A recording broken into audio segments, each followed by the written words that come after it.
सर्वज्ञ श्री चक्रधर स्वामी की आज शिरवाडेवणी येथील 2026 ठीक आहे ना 2026 या वर्षाला आपण सुरुवात करत आहोत. गेली 3 वर्षापासून आपण आपल्या गावातील सर्व सद्भक्त परमार्ग सेवक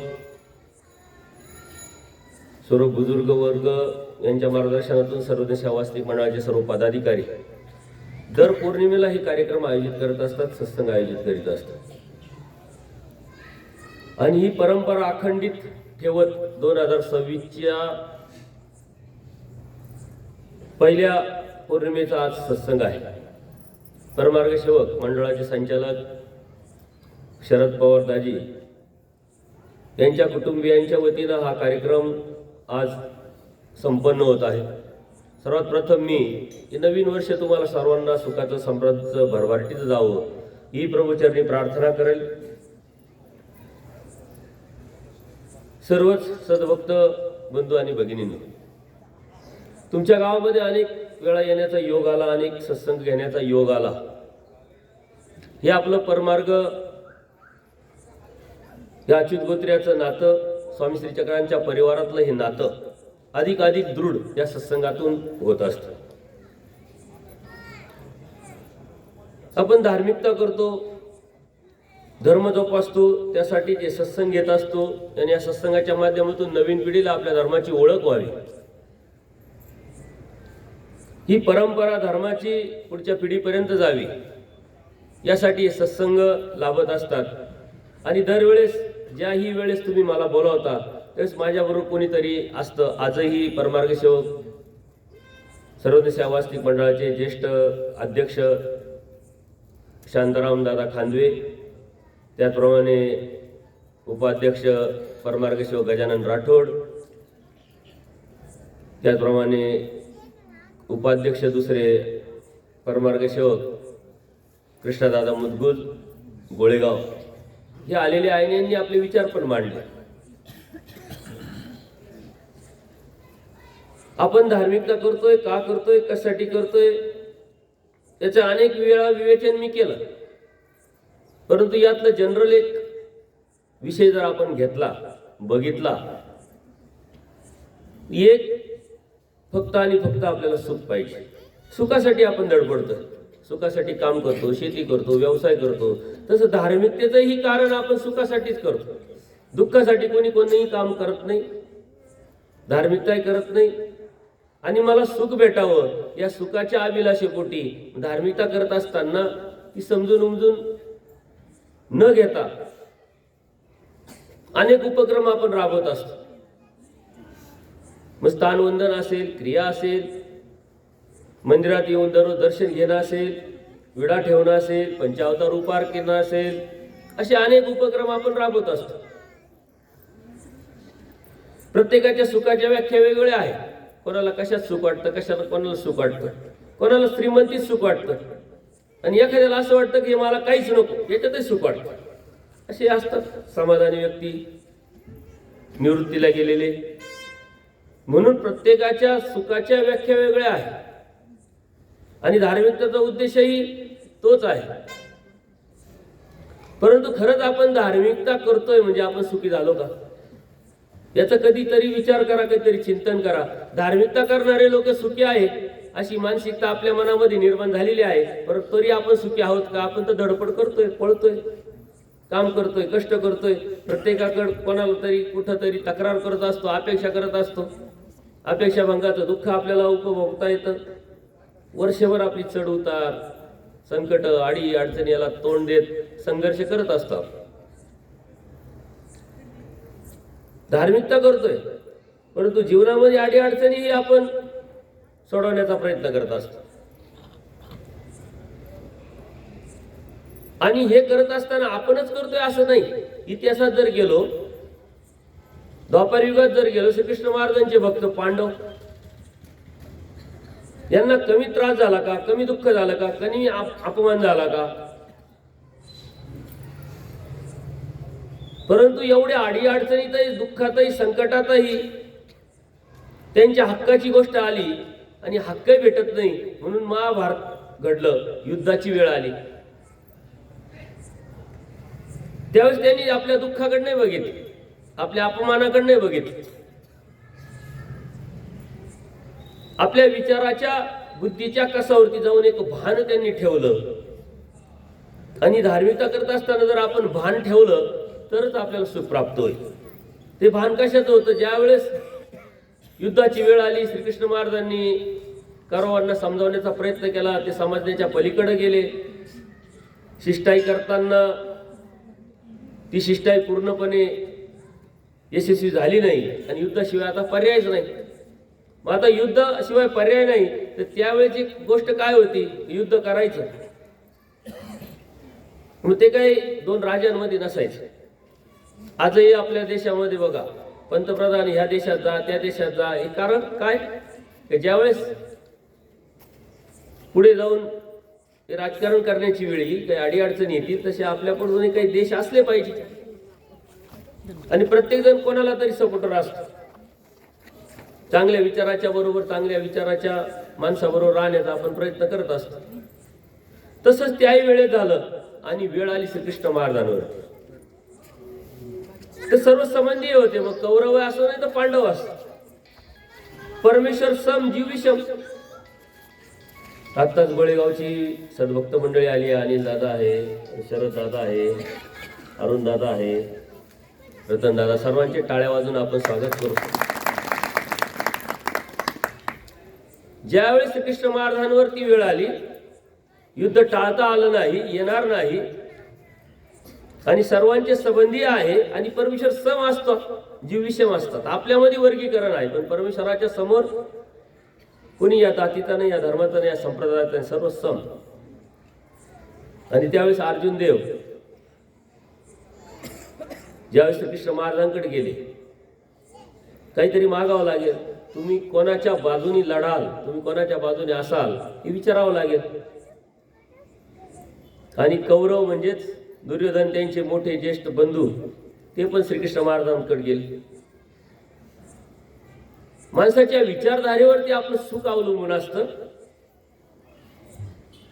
दुर्योधनाला वाटलं यांचं सर्व सैन्य आपल्याकडे आलं पाहिजे, जास्तीत जास्त सैन्य, जास्तीत जास्त शक्ती आपल्याकडे आली पाहिजे, ही मानसिकता. आणि अर्जुन देवाच्या मनात वेगळीच गोष्ट चालू आहे की आपल्याला सैन्य घेण्यापेक्षा श्रीकृष्ण महाराजांना आपण घ्या. आणि म्हणून श्रीकृष्ण महाराज आराम करताय, ही सर्व कथा तुम्हाला माहिती आहे. गेल्यानंतर दुर्योधनाला वाटलं की मी राजा आहे, आता मी कुठं बसावं हा प्रश्न निर्माण होतो. आणि मग मी पायाच्या बाजूने कसं बसेल? तो श्रीकृष्ण महाराज आराम करत असताना त्यांच्या उशाला बसले. आणि अर्जुन देव परमेश्वराचे भक्त, जाणीव, आदर म्हणून ते श्री चरणाजवळ बसले. वास्तविक दुर्योधन प्रथम आले होते, परंतु त्यांचा अहंकार त्यांना उशाजवळ घेऊन गेला आणि यांची नम्रता, दास्यत्व त्यांना श्री चरणाजवळ बसवलं. श्रीकृष्ण महाराज जेव्हा उठले त्यावेळेस पहिली नजर कोणावर गेली? अर्जुनावर. नजर गेली अर्जुनावर. आले होते पहिले दुर्योधन. आता साहजिकच जे समोर दिसतात त्यांना आपण नॅचरली विचारतो, बोलतो, आणि मग आपल्याला कळतं की पाठीमाग कोण आहे, मग त्यांच्याशी बोलतो. देव अर्जुन देवाबरोबर ती बोलले आणि दुर्योधनाच्या मनात गोळा उठला का आता काही खरं नाही, यांना जर संधी दिली तर. आणि म्हणून तो बोलला की मी अगोदर आलेलो आहे. आणि कशासाठी आलेलो आहे सर्व समजल्यानंतर श्रीकृष्ण महाराज काय सांगतात की दोन गोष्टी आहेत. एकीकडे सर्व सैन्य आहे माझं आणि एकीकडे मी एकटा आहे. कोणाला काय मागायचं ते तुम्ही मागा. दुर्योधनाच्या मनात लगेच शंका येते यांना मागून काय करायचंय, आणि अर्जुन देवाला जर सांगितलं तू माग आणि त्यांनी सैन्य मागितलं तर मग आपली अडचणी संकट येईल आपल्यावरती. अर्जुन देवाच्या मनात शंका आहे, भीती आहे की यांनी जर श्रीकृष्ण महाराजांना मागितलं तर अडचणी संकट येईल. जेव्हा ही वेळ आली, दुर्योधनाने सर्व सैन्य मागितलं, अष्टयक्षणी सैन्य मागितल्यानंतर अर्जुन देव स्वस्थ झाले आणि त्याच्यातही श्रीकृष्ण महाराजांनी आट काय टाकली होती, मी लढेल परंतु शस्त्र हाती घेणार नाही. शहाणपणाच्या, समजूतदारपणाच्या मार्गदर्शनपर काही गोष्टी सांगेल तुम्हाला, याच्या व्यतिरिक्त मी काही करणार नाही. सारथ्य करेल, अर्थात मार्गदर्शन करेल, डायरेक्शन करेल. आणि अर्जुन देवाने श्रीकृष्ण महाराजांना मागितलं. पुढे इतिहासात काय घडलं हे तुम्हाला सर्वांना माहिती आहे. अपमान खूप झाला, अडीअडचणी खूप आल्या, संकट खूप आले, दुःख खूप आले. जे हक्काचं आहे तेही मिळालं नाही. आणि त्याच्यासाठी जेव्हा लढण्याची वेळ आली तेव्हा मात्र साहजिक मनात येतं की आपल्याला लढायचंय म्हणजे काय करायचंय, जिंकायचंय. लढायला माणूस जेव्हा जातो तेव्हा जिंकण्याच्याच उद्देशाने जातो. कोणी असं म्हणत नाही की मी लढायचंय मी हरेल. आज निवडणुकीचा हवा वारं चाललोय बघा. कोणत्या उमेदवाराकडे जाऊन विचारा की तुम्ही जिंकणार की हारणार, असा एकही माणूस तुम्हाला भेटणार नाही, एकही उमेदवार असा भेटणार नाही की मी हारणार. हारण्यासाठी उतरलेलेच नसतात. प्रत्येकाला वाटतं मीच जिंकेल, मीच जिंकेल. अर्जुन देवाच्या मनात ती शंका किंवा ती मानसिकता, ती विचारधारा असेलच ना. माझ्या हक्कावरती गोष्ट आलेली आहे आणि मग मला जास्तीत जास्त सैन्य असेल तर मी लढेल, मग मी जिंकेल. पण त्यांनी तो विचार नाही केला. त्यांनी श्रीकृष्ण महाराजांना मागितले आणि त्यांनी सैन्य मागितल्यामुळे अर्थातच श्रीकृष्ण महाराज अर्जुन देवाकडे आले. सांगण्याचं तात्पर्य काय की आपण कोणत्या अडीअडचणीत आहोत, कोणत्या संकटात आहोत.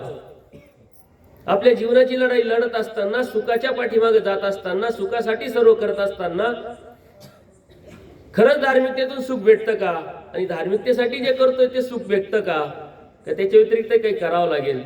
तर त्याच्या व्यतिरिक्त करणं म्हणजेच भान ठेवणं. जीवन जगत असताना भान हे अत्यंत महत्वाचं आहे. वेळ काळ परिस्थिती बदलत असते आणि त्या वेळ काळ परिस्थितीनुसार आपणही बदलत असतो. समाजाच्या प्रभावाखाली आपणही बदलत असतो. न बदलणं म्हणजे स्थिरता, आणि ती स्थिरता येते कशातून? धर्माच्या ज्ञानातून. समज, जाणीव, अनुभव, या अनुभवातून जे आपण शिकतो त्यावरती आपली स्थिरता निर्माण होत असते. हे बुजुर्ग लोक आहे. बरं, यावर्षी खूप पाऊस पडला. नवीन जी पिढी आहे शेती करायला लागली, ते घाबरले. आता कसं काय हप्ते जातील, कसं काय कर्ज फिटल्या जाईल. पण नवीन जे लोक आहे त्यांना जी भीती, हे गैरसमज, अज्ञानामुळे. तुझे बुजुर्ग लोक काही नाही होईल, व्यवस्थित होईल. आमच्या काळात असे कितीतरी वेळा झालं. दुष्काळी किती पाहिले आम्ही, पानकाळी किती पाहिले, आणि अडीअडचणी किती पाहिल्या. काय फरक नाही पडलं, प्रगती होतच राहील. ही स्थिरता कशातून आली? अनुभवात, अनुभवाच्या ज्ञानातून, अनुभवाच्या समजातून. त्यासाठी इतिहासात गेल्यानंतर अनेक दाखले आपल्याला देता येते. स्वामी श्री चक्रांच्याही परिवारातले अनेक दाखले अनेक वेळा आपल्याला बघता येते. अडचणी, संकट, या संकटाच्या वेळेस आपण कोणता निर्णय घेतो त्याच वेळेस खरी परीक्षा असते आपल्या. संकटाच्या वेळेस तुम्ही काय निर्णय घेता, संकटाच्या वेळेस बुद्धी स्थिर ठेवून तुम्ही कसा विचार करता. दोन वेळेस आपल्या परीक्षा असतात. खूप पैसा आला, मानपान आला, इस्टेट आली की आपली परीक्षा असते. त्याच वेळेस आपण भान विसरून जात असतो. कारण द्रव्य अस्तित्व माझे स्वामी श्री चक्र काय म्हणतात, पैसा आला एकदा का माणसामध्ये एक अहंकार आपोआपच येतो. आणि दुसरी परीक्षा असते सर्वच गेल्यानंतर. काही कारण असतं, अडचणी, संकट येतात, थोडीशी परिस्थिती आपली खालावते आणि त्याच वेळेस आपली परीक्षा होते. आल्यानंतर आपल्यामध्ये वाद निर्माण होतो, कोण माझं करणार आहे, कोण काय करणार आहे. पैशाने सारं विकत घेता येतं अशी मानसिकता निर्माण होते आणि तो नैतिकता सोडून देतो. आणि अत्यंत गरिबी आली, काही अडी अडचणी आल्या, संकट आले, त्यावेळेस म्हणतो मी एवढं केलं, काय उपयोग नाही झाला, मग तो त्यावेळेस नैतिकता सोडून देतो. अशा दोन्ही काळात जो नैतिकता सांभाळतो त्याला देव भेटत असतो. ते भान अत्यंत महत्वाचं असतं. धार्मिकता का करायची, कशासाठी करायची आहे, हा समज अत्यंत महत्वाचा असतो. आणि हे करण्यासाठी समाजात आपण कसं वागतो, कसं राहतो, कसं जगतो हे अत्यंत महत्वाचं आहे. धार्मिकतेतून आपण सुख मिळवायच्या पाठीमागे लागलेलो आहे, परंतु धार्मिकतेत जे तत्व सांगितले, जे सिद्धांत सांगितले, आचार प्रणाली सांगितली आहे, ती आचार प्रणाली आपण स्वीकारली आणि त्या पद्धतीने आपण समाजात वागायला लागलो, राहायला लागलो, तर नक्कीच आपल्याला सुख प्राप्त होईल. नुसत्या ज्या धर्माच्या नावाखाली असलेले कर्मकांड जोपासत असल्याने सुख नाही प्राप्त होणार. देवाने जे सांगितलेलं तत्वज्ञान आहे, देवाने जे सांगितलेले आचार विचार प्रणाली, तत्व प्रणाली, सिद्धांत आहे, ते आपल्या विचारात, आपल्या जीवनात उतरवले तर त्यातून सुख प्राप्त होणार आहे. आणि त्या सुखातलं जे दुःख आहे ते जर समजलं, कळालं, तर मात्र परमेश्वराची सुख आपल्याला प्राप्त होणार आहे. सुख तर पाहिजे, सुखासाठी धार्मिकता करतोय, खूप पैसा आला परंतु सुख नसणारे अनेक लोक आपण पाहिले. श्रीमंत आहे म्हणजे सर्वच सुखी आहे का? त्यालाही काहीतरी अडचण आहे, त्यालाही काहीतरी प्रॉब्लेम आहे, त्यालाही आजार आहे, त्यालाही संकट आहे. सुख हे आपल्या मान्यावर, आपल्या विचारावर अवलंबून असतं. आणि तुम्ही समाजाकडे पाहत असताना कोणाकडे बघता त्यावरती अवलंबून असतं. ज्यावेळेस तुम्ही मोटरसायकलवर चालता, रस्त्याने जात असताना, थंडी आता, सतत मनात शंका येते, मजा वाटते, थोडंसं बरं वाटतं, परंतु बघता कशावरती, यावरती दुःख प्राप्त होत असतं. थंडी वाजते आणि अचानक एखादी शेजारून कारगाडी गेली तर आपल्या मनात दुःख वाटतं की अरे आपल्याकडे कारगाडी असती तर ना आपल्याला स्वेटर घालावं लागलं असतं, ना मफलर घालावं लागले असते, दुःख होईल. पण त्याच वेळेस तुम्ही सायकलवाल्याकडे बघितलं तर अरे याला तर पांडल मारावं लागतं, किती अडचणी, किती दुःख आहे, त्याच्यापेक्षा तर मी फक्त गिअर टाकतोय आणि भन्नाट गाडी चालवतोय, सुख वाटेल. सायकलवाला जेव्हा मोटरसायकलवाल्याकडे बघेल तर त्याला दुःख वाटेल, परंतु जेव्हा तो पायी चालणाऱ्याकडे बघितलं त्याला सुख वाटेल. आणि सायकलवाला मोटरसायकलवर बघतो तसं दुःख वाटतं, तसं पायी चालणाऱ्याला काही दुःख नाही, असं नाही, त्यालाही दुःख वाटतं का अरे मी तर पायी पायी चाललोय, याच्याकडे सायकल आहे, याच्याकडे मोटरसायकल आहे, याच्याकडे मोठी गाडी आहे, परंतु त्याच्यामध्येही सुख त्याला प्राप्त करता येऊ शकतं. तर माझ्या पायात चप्पल आहे, शूज आहे, हा जो चाललाय हा अनवाणी चाललाय. आपण समाजात राहत असताना कोणतं तत्व स्वीकारतो, कोणती आचार प्रणाली स्वीकारतो, या सत्संगातून, या धर्मातून, या धार्मिकतेतून काय शिकतो, या शिकण्यातून आपण काय घेतो आणि या घेण्यातून आपण सुख कसे प्राप्त करतो, यावरती सारे अवलंबून आहे. समाजात राहत असताना बऱ्याच वेळा आपण गेज करतो. गेज काय? अनुमान. आणि अनुमान करण्याची जी प्रवृत्ती नॅचरल आहे. समाजाकडे बघत असताना, एखाद्या घटकाकडे, एखाद्या व्यक्तीकडे बघत असताना आपण अंदाज बांधतो, असा आहे तो, तसा आहे तो, तसा आहे, अनुमान करतो, त्याचा आपला अर्थार्थी संबंध नसतो. पण बाह्य अंगाने बघतो आपण आणि तिथंच फसत असतो. एकदा असंच विमानामध्ये एक मुलगी, जी सुशिक्षित असते, इंजिनियर असते, IT इंजिनियर, 2 लाखाचं पॅकेज, ती प्रवास करत असते. आणि प्रवास करता करता ज्या सीटवरती ती बसली त्या सीटाच्याच बाजूला एक व्यक्ती येऊन बसते, त्याला दोन्ही हात नसतात. तिला थोडंसं ऑड वाटतं आणि ती तक्रार करते कॅप्टनकडे की मला यांच्या शेजारी बसायचं नाही, माझं सीट मला बदलून द्या. आता कॅप्टनकडे डायरेक्ट ती तक्रार जात नाही. जे आतमध्ये सेवा देणारे असतात त्यांच्याकडे सांगितल्यानंतर ते कॅप्टनपर्यंत मेसेज जातो. कॅप्टन बघतो तक्रार करणारी व्यक्ती कोण आहे, शेजारी व्यक्ती कोण बसलेली आहे, त्यांच्याकडे पूर्ण हिस्ट्री असते. आणि मग तोही निरोप देतो की हा इकॉनॉमिक क्लासमध्ये तुम्ही बसलेले आहे, पण क्लास 1 क्लासमध्ये एक सीट खाली आहे. सिटिंग ॲडजस्टमेंट वेगवेगळे असते. आता ज्यांनी विमानाने प्रवास केला की तरी आपण ट्रेननी प्रवास करतो, AC डबे असतात, काही जनरल असतात, काही रिझर्वेशनचे असतात, असे वेगवेगळ्या पद्धतीचे गाड्यांमध्ये वेगळे प्रकार असतात. तसं क्लास 1 जागा म्हणजे झोपून जाता येतं, मस्तपैकी सेवा वेगळी असते, वेगळ्याच पद्धतीचं सर्व ट्रीटमेंट असते. आणि एक सीट खाली आहे. जेव्हा ती विमानातली लेडी असते तिला काय म्हणतात? Air hostess. आपण प्रवास नाही केला तरी जनरल नॉलेज म्हणून आपण मिळवलं पाहिजे. त्याचाही घरात बसल्या बसल्या आपल्याला जीवनाचा प्रवास करता येऊ शकतो, सुंदरपैकी करता येतो. काय कुठं जायचं नाही, 5 पैसे खर्च करता येत नाही, पण जीवनाचा प्रवास हा जीवनाचा आनंद आपल्याला घेता आला पाहिजे. आपल्याला देवाने सारं दिलंय, परंतु आपल्याला आनंद घेता येत नाही. हे सर्व काही विचारावरती अवलंबून आहे. आपल्या समाजाच्या राहत असताना आपण कसं राहतो यावरती अवलंबून आहे. त्या मुलीला खूप बरं वाटतं की अरे मी नुसती एक ऑफर केली, एक तक्रार केली आणि लगेच मला निरोप आला की क्लास 1 मध्ये डायरेक्ट इकॉनॉमिक क्लास तिथलं तिकीट वेगळं असतं, ती रानमान ट्रीटमेंट मला फुकट भेटते. पण त्या एअर होस्टेसनी ती लगेच म्हणते चला ठीक आहे मी उठते आणि मला द्या. सॉरी, ही ऑफर तुमच्यासाठी नाही, ही ऑफर यांच्यासाठी. आश्चर्य वाटतं. नावीलाच असतं. तिने तक्रार काय केली होती, यांच्या शेजारी मला बसायचं नाही. हे तुमच्या शेजारी नसले म्हणजे तुम्ही त्यांच्या शेजारी नसणार, विषय मिटला. जेव्हा हे चालू होतं ना, या व्यक्तीला नॅचरल दुःख होणार. आपणही कोणाच्या काहीतरी नॅचरल नैसर्गिकरित्या पूर्वकर्मानुसार काहीतरी व्यंग असतं व्यक्तीमध्ये. आणि खेडेगावांमध्ये तर प्रत्येकाला टोपण नावं असतात. मी बी खेड्यातला एक शेतकऱ्याचाच मुलगा आहे, ग्रामीणच विभागात राहिलेलो, त्याच्यामुळे मला माहिती. आमच्या गावात अशीच एक व्यक्ती होती, त्यांचं नाव होतं राजू. आता राजू जरी म्हटलं तरी आईवडील लाड्याने काय म्हणतात, राजू म्हणणार आहे का? राजकुमार म्हणत होते आईवडील. आता ते राजकुमार म्हणायचे आणि म्हणून शाळेतही नाव राजकुमारच टाकलं, XYZ पूर्ण. परंतु त्याला गावात राजकुमार म्हणून कोणीच ओळखत नव्हतं. त्याला त्याच्या व्यंगानुसार त्याचं नाव पडलं होतं. त्याचं डोकं थोडं असं गोल असल्यामुळे त्याला गाडग्याच म्हणायचे.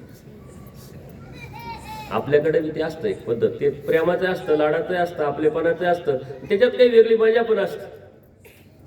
एकदा काय होतं की कॉलेजचे त्याचे मित्र, तो कॉलेजला गेला, मित्र आले, स्टँडवर आले आणि राजकुमार राजकुमार. गावात म्हणे आमच्या गावात राजकुमारच नाही कुणी म्हणे. हैराण झाले सारे, राजकुमार गावात कोणीच नाही म्हणे राजकुमार. हे बी हैराण झाले की गाव हेच माझ्या मित्राचं ना. मी पाहायला आलो, त्यांनी सांगितलं की स्टँडवर आल्यावर कोणाला विचारा, ते कोणी सांगल. आणि हे म्हणतं गावात राजकुमारच नाही. परंतु त्याचा अगदी जवळचा मित्र असल्यामुळे त्याला माहित होतं.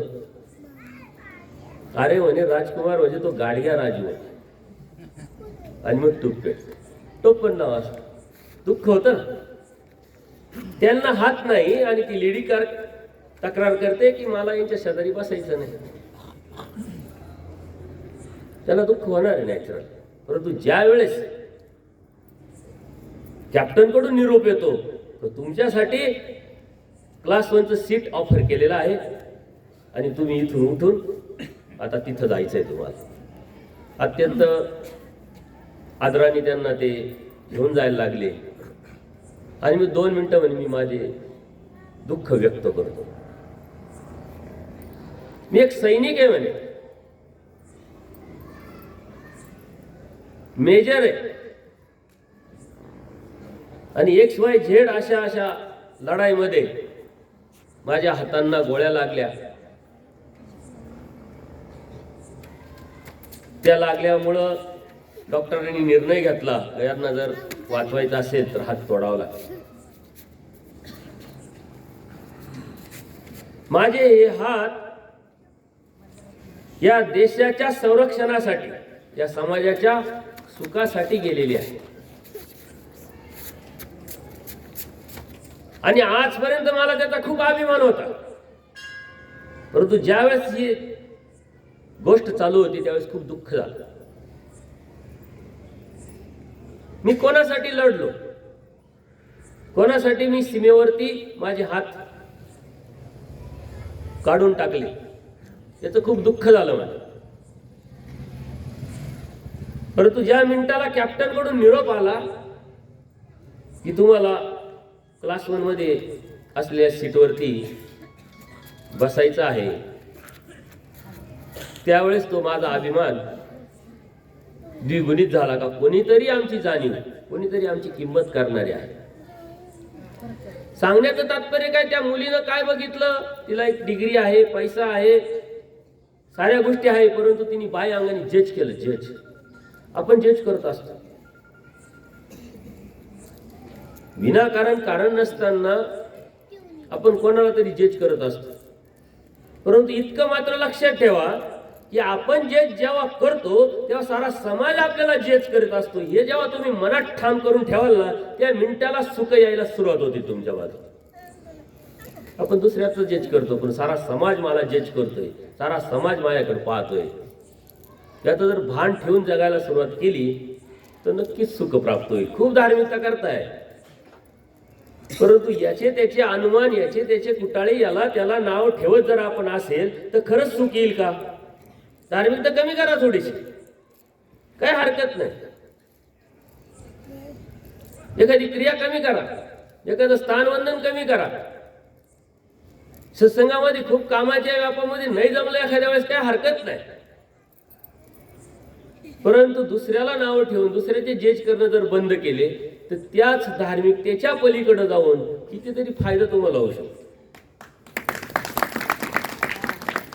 आपण खूप धार्मिकता करतोय, परंतु त्या धार्मिकतेतला 1% समज उमज घेऊन जाणीवपूर्वक जर करायला सुरुवात केली तर त्या धार्मिकतेचे रिझल्ट खूप मोठ्या प्रमाणात आपल्याला भेटू शकतात, खूप मोठ्या प्रमाणात. आपण धार्मिकता करतोय परंतु समजून उमजून नाही करत. हा करतोय म्हणून तो करतोय, तो म्हणतोय म्हणून तो करतोय, सारे येत आहे म्हणून येतोय. जीव स्वार्थी आहे. या स्वार्थाच्या अनुषंगाने आपण जीवन जगत असताना मोतीला सुद्धा आपण असं निरपेक्ष जात नाही. तो म्हणतो आपल्याकडे कोणी आलं पाहिजे. आता हा गेल्यानंतर काय पाहिलाय कोण येणार कोण नाहीये, गेल्यानंतरचा सुद्धा आपण विचार करतो, परंतु आजच्या जीवनाच्या सुखाचा आपण विचार करत नाहीये की जीवन सुख करायचंय तर कसं करायचंय. जजमेंट आपल्याला जमत नाही आणि सर्वांच्या बाबतीत चुका होतात. खूप ज्ञानी असतात त्यांच्या बाबतीत त्यांच्याकडून आहे, कारण जीव हा चुकीचा पुतळा आहे. स्वामी श्री चक्रधरांनी अधिष्ठित केलेले आचार्य पूजनीय नागदेव आचार्य हे जेव्हा स्वामींच्या सन्निधानात येतात, त्या स्वामींच्या सन्निधानात आल्यानंतर त्यांना वेदबोध होतो स्वामींकडून. ते परमेश्वराचे अत्यंत निस्सीम भक्त होतात आणि स्वामी या अयोग्य जीवाला योग्य करण्यासाठी, त्यांना घडवण्यासाठी, त्यांची योग्यता वाढवण्यासाठी त्यांच्यावर अप्रत्यक्षरित्या ट्रेनिंग चालू करतात. तर त्यांचं भविष्य देवाला माहिती. त्यांच्या संपर्कात देवानी संदर्भात देवानी एक काहीतरी स्वप्न बघितलेलं आहे. त्यांची क्वालिटी, त्यांची योग्यता, त्यांची पात्रता देवाला माहिती आहे. देव म्हणतात भक्ताची थोरी देवच जाणे. ज्यावेळेस हा सिद्धांत तुमच्या डोक्यात घुसेल, भक्ताची थोरी देवच जाणे आणि सारे जग भक्त आहे, कोणी तरी कुठंतरी कोणाची तरी भक्ती करते, तुम्हीच भक्ती करता असं काही समजू नका. आणि त्याची योग्यता, त्याची लायकी, त्याची पात्रता ही त्याच्या योग्यतेनुसार त्याला भेटलेली आहे आणि ती आपल्याला अजिबात माहित नाहीये. परंतु माहित नसताना आपण काय करतोय, गेच करतोय, अनुमान करतोय, आपल्या मनातल्या मनमाळका आपलं मन तिथं व्यक्त करतोय. आचार्यांच्या बाबतीत तसंच झालं. त्याच वेळेस पूजनीय माईमभट 18 पुराण, वेद शास्त्र, भास्कर शास्त्र, ह्या सृष्टीवरती जेवढेही आध्यात्मिक शास्त्र आहे तेवढे सारे कोळून पिलेले पूजनीय माईमभट जेव्हा देवाच्या संपर्कात येतात, विद्वतेचा गर्व, ज्ञानाचा गर्व, परंतु परमेश्वराची त्यांची भक्ती भेट झाल्यानंतर तो गर्व मावळतो. कारण एवढं ज्ञान असूनही भक्ती का करतोय, तू कशासाठी करतोय, का धार्मिकता करायची हे मात्र माहित नाहीये. आणि ज्याच्यासाठी करतोय ते खरंच त्यातून मिळणार आहे का हे त्यांना माहित नव्हतं. यथार्थ जोपर्यंत ज्ञान होत नाही तोपर्यंत ना धार्मिकता करता येत, आणि योग्य पद्धतीने जोपर्यंत आपल्याला धार्मिकता करता येते तोपर्यंत आपल्या जीवनात सुख पण नाहीये. आणि सुखासाठी तर आपण सारं करतोय. एका प्रश्नात त्यांचे सारं जे बी आजपर्यंत अभ्यासलेलं होतं ते सारं बाड बांधून गटात टाकावं लागलं. एकाच प्रश्नात संस्कृती छेद होईल असं काही आहे, जन्मवृत्तीचा फेरा चुकेल असं काही आहे, 18 पुराण वेद शास्त्र उपनिषद भास्कर शास्त्र सारं कोळून पिलेलं जे ज्ञान आहे याचं उत्तर त्यात तुम्हाला सापडलंय का? आणि असा प्रश्न विचारल्यानंतर ते म्हटले कर्म, कर्मानी ज्ञान, ज्ञानातून वैराग्य आणि मग प्राप्ती. स्वामी श्री चक्र सांगतात कर्म 2 प्रकारचे. किती प्रकारचे? म्हणे 2. नित्य कर्म, निमित्ती कर्म. नित्य कर्म नित्य कर्माला गेले, निमित्ती कर्म फळाला गेले. कर्म शिल्लक नाही, कधी ज्ञान, कधी वैराग्य, कधी प्राप्ती. 18 पुराण वेद शास्त्र उपनिषद सारं गुंडळावं लागलं. आणि मग देवाने सिद्धांत दिला. त्या पूजनीय माईम भटांना ज्ञानाचा गर्व झाला होता, परंतु स्वामींची भेट होताच तो गर्व त्यांचा नाहीसा होऊन गेला. परंतु जी अहंता असते ना ती काही जात नसते.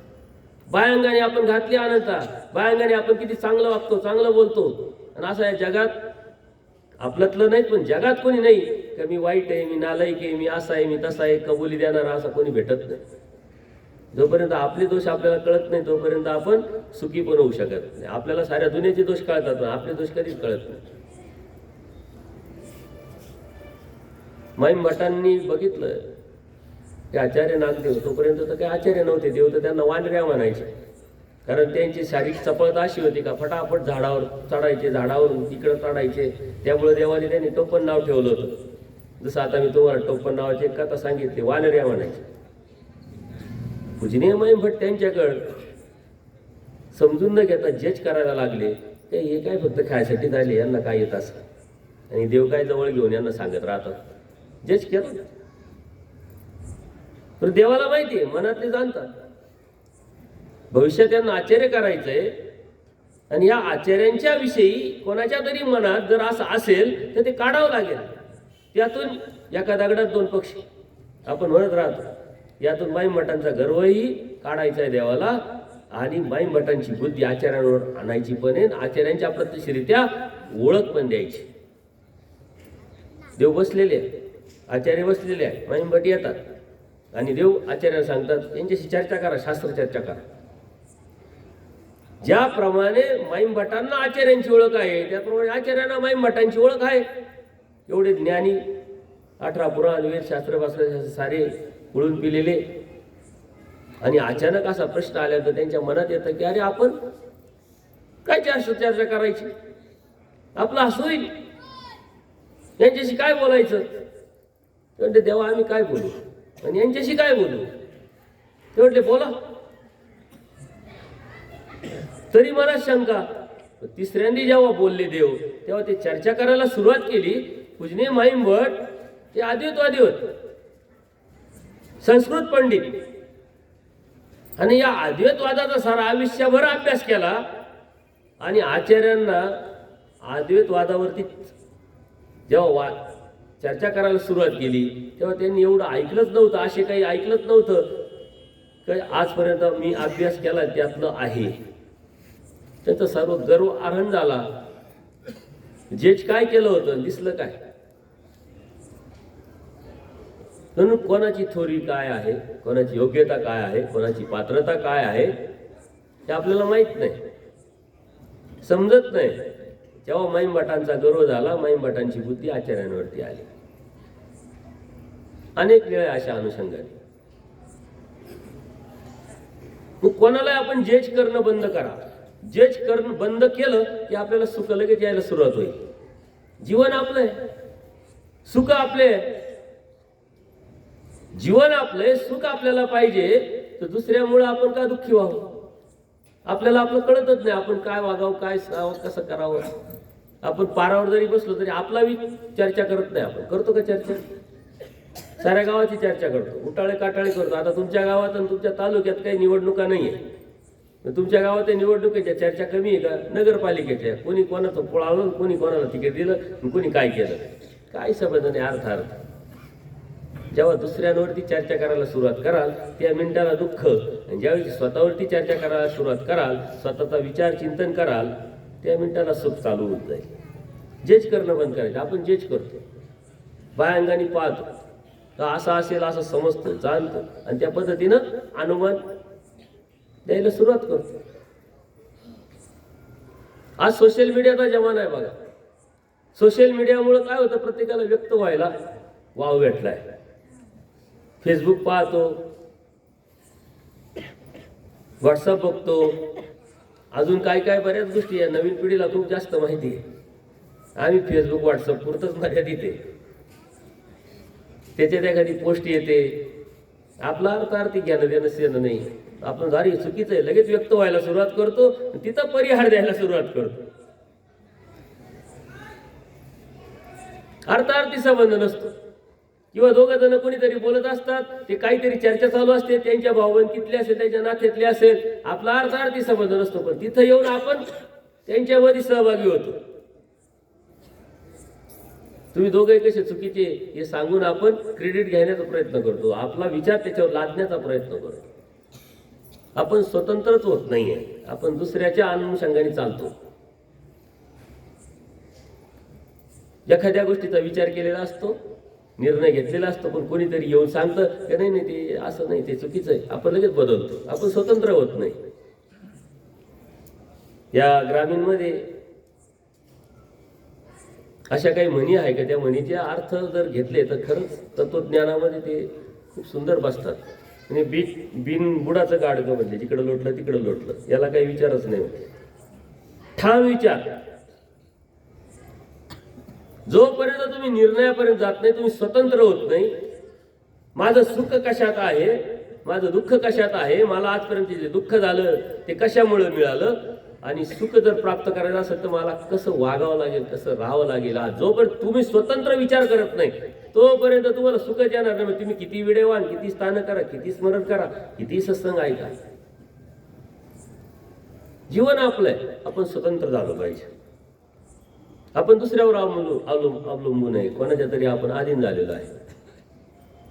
कोणीतरी येतं ना आपल्याला डोक्यात काहीतरी टाकून जातं, आपण विसरून जातो, आपण चेंज होऊन जातो, आपण बदलतो. मिनिटाला बदलतो आपण. आपल्या श्रद्धाही बदलतात, आपले भावही बदलतात. भावही बिचारे देवाने सांगितले भाव बदलत राहतात. सकाळी वेगळा भाव, उद्या संध्याकाळी. ज्याच्यावर आपली निष्ठा असते, 2 दिवसानंतर काहीतरी कोणीतरी त्याच्याविषयी सांगतं, आपली संपली निष्ठा. का तर आपण दुसऱ्याच्या विचाराने चालतोय, दुसऱ्याच्या सांगण्यावरून जगतोय, दुसऱ्याचं जज करतोय, दुसऱ्याला अनुमान करतोय. आपण मात्र आपल्याला अनुमानच करतोय. आपण आपल्याला दररोज पाहतो, पण आपण आपल्याला कधीच पाहत नाही. दररोज बघतात तुम्ही एकामेकाला, बघा स्वतःला बघता तुम्ही. दररोज सकाळी उठला का असा कोणता माणूस नाही का आंघोळ पांघोळ केल्यानंतर आरशा पुढे जाणार नाही, आहे का कोणी हात वर करावर? इकडं तर विषयच नाही, इकडं सुद्धा नाही. अविभाज्य भाग आहे आपल्या जीवनाचा तो. आणि आपण आपल्याला कधीच आवडत नाही. बघा तुम्हाला आवडता का? जर तुम्हाला आवडत असते तर तुम्ही पावडर लावले असते, मेकअप केले असते. हाय तसं नॅचरल, त्याच्यावर बोलावा देतो. अत्यंत खूप वय जरी झालं ना तरी टोपी कशी आहे काय, तुम्हीच काय आम्ही सुद्धा, आम्ही काय चुकते तर त्याच्यातून चुकलोय का? आम्हाला व्यवस्थित राहायला आवडतं. बाह्य अंगाने अंतर्मनात जोपर्यंत आपण आपल्या डोकवत नाही, बघत नाही, पाहत नाही, तोपर्यंत आपल्याला सुख येणार नाही. सुखासाठीच चाललंय. दुःख कशामुळे आहे याचं चिंतन आपण करतोय आज. दुःख आपल्याचमुळे आहे, दुसऱ्याचा विचार करण्यामुळे. आपल्या मनात आपण डोकवलं पाहिजे. धर्मतत्वज्ञान काय सांगतं, शास्त्र काय सांगतं, आचार विचार प्रणाली काय सांगतं. खोटं बोलू नये, नैतिकता सांभाळावं, कोणाला नाव ठेवू नये, कोणाचा द्वेष करू नये. परंतु ते आपल्याकडून होतं, कळत न कळत होतं. टोमणे मारणं होतं, कळत न कळत, नॅचरल. विषय काहीच नाही, त्याच्यात काही संबंध नसतो. 4 जण गाडीत प्रवास करत असतात, मस्त गप्पा मारून चालू असतात, आणि अचानक म्हणतो थांबा मला इथे उतरून द्या. तो उतरल्यानंतर विषय लगेच बदलतात, गप्पा बदलतात. जो उतरला ना त्याच्यावरती त्या विषय जातात. अरे हा तुला माहित नाही, असाच आहे, तो तसाच आहे, तो तसाच आहे, तो तसाच आहे. बरोबर होते तेव्हा एकदम सेम टू सेम मस्त होत. तुमच्यातून तेव्हा जो बाद होतो, तुमचा सारा फोकस त्याच्याकडे जातो.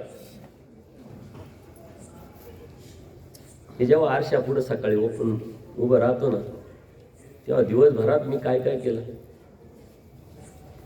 सकाळचा आरशाच्या पुढे पाहण्याचा उद्देश वेगळा आहे, का मी दिवसभरात मी कसा दिसेल. आणि रात्री आरशा पुढे उभं राहण्याचा उद्देश वेगळा आहे, की दिवसभरात मी काय काय केलं. तुम्ही 2 वेळेस आरशा पुढे 100% उभे राहा.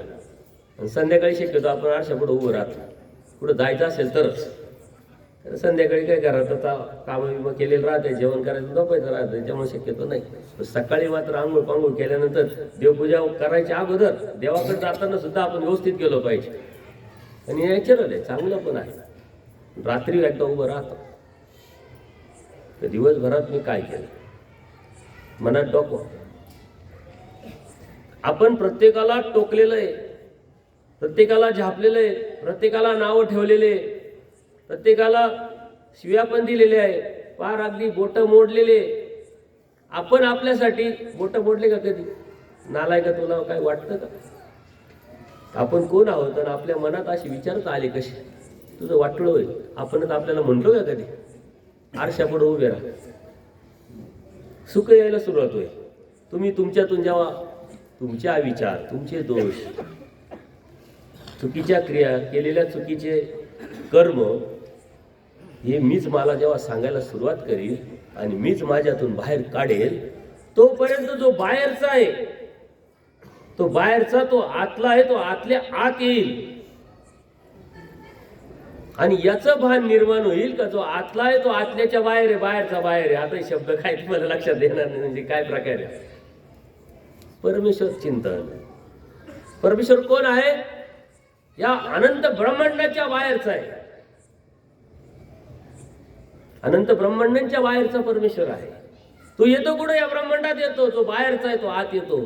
पण या ब्रह्मांडात आल्यानंतर तो आत गेला पाहिजे. आत नेऊन त्याला आपण स्वीकारलं पाहिजे, त्याच्या आचारा विचाराच्या तत्वाच्या सिद्धांताच्या माध्यमातून.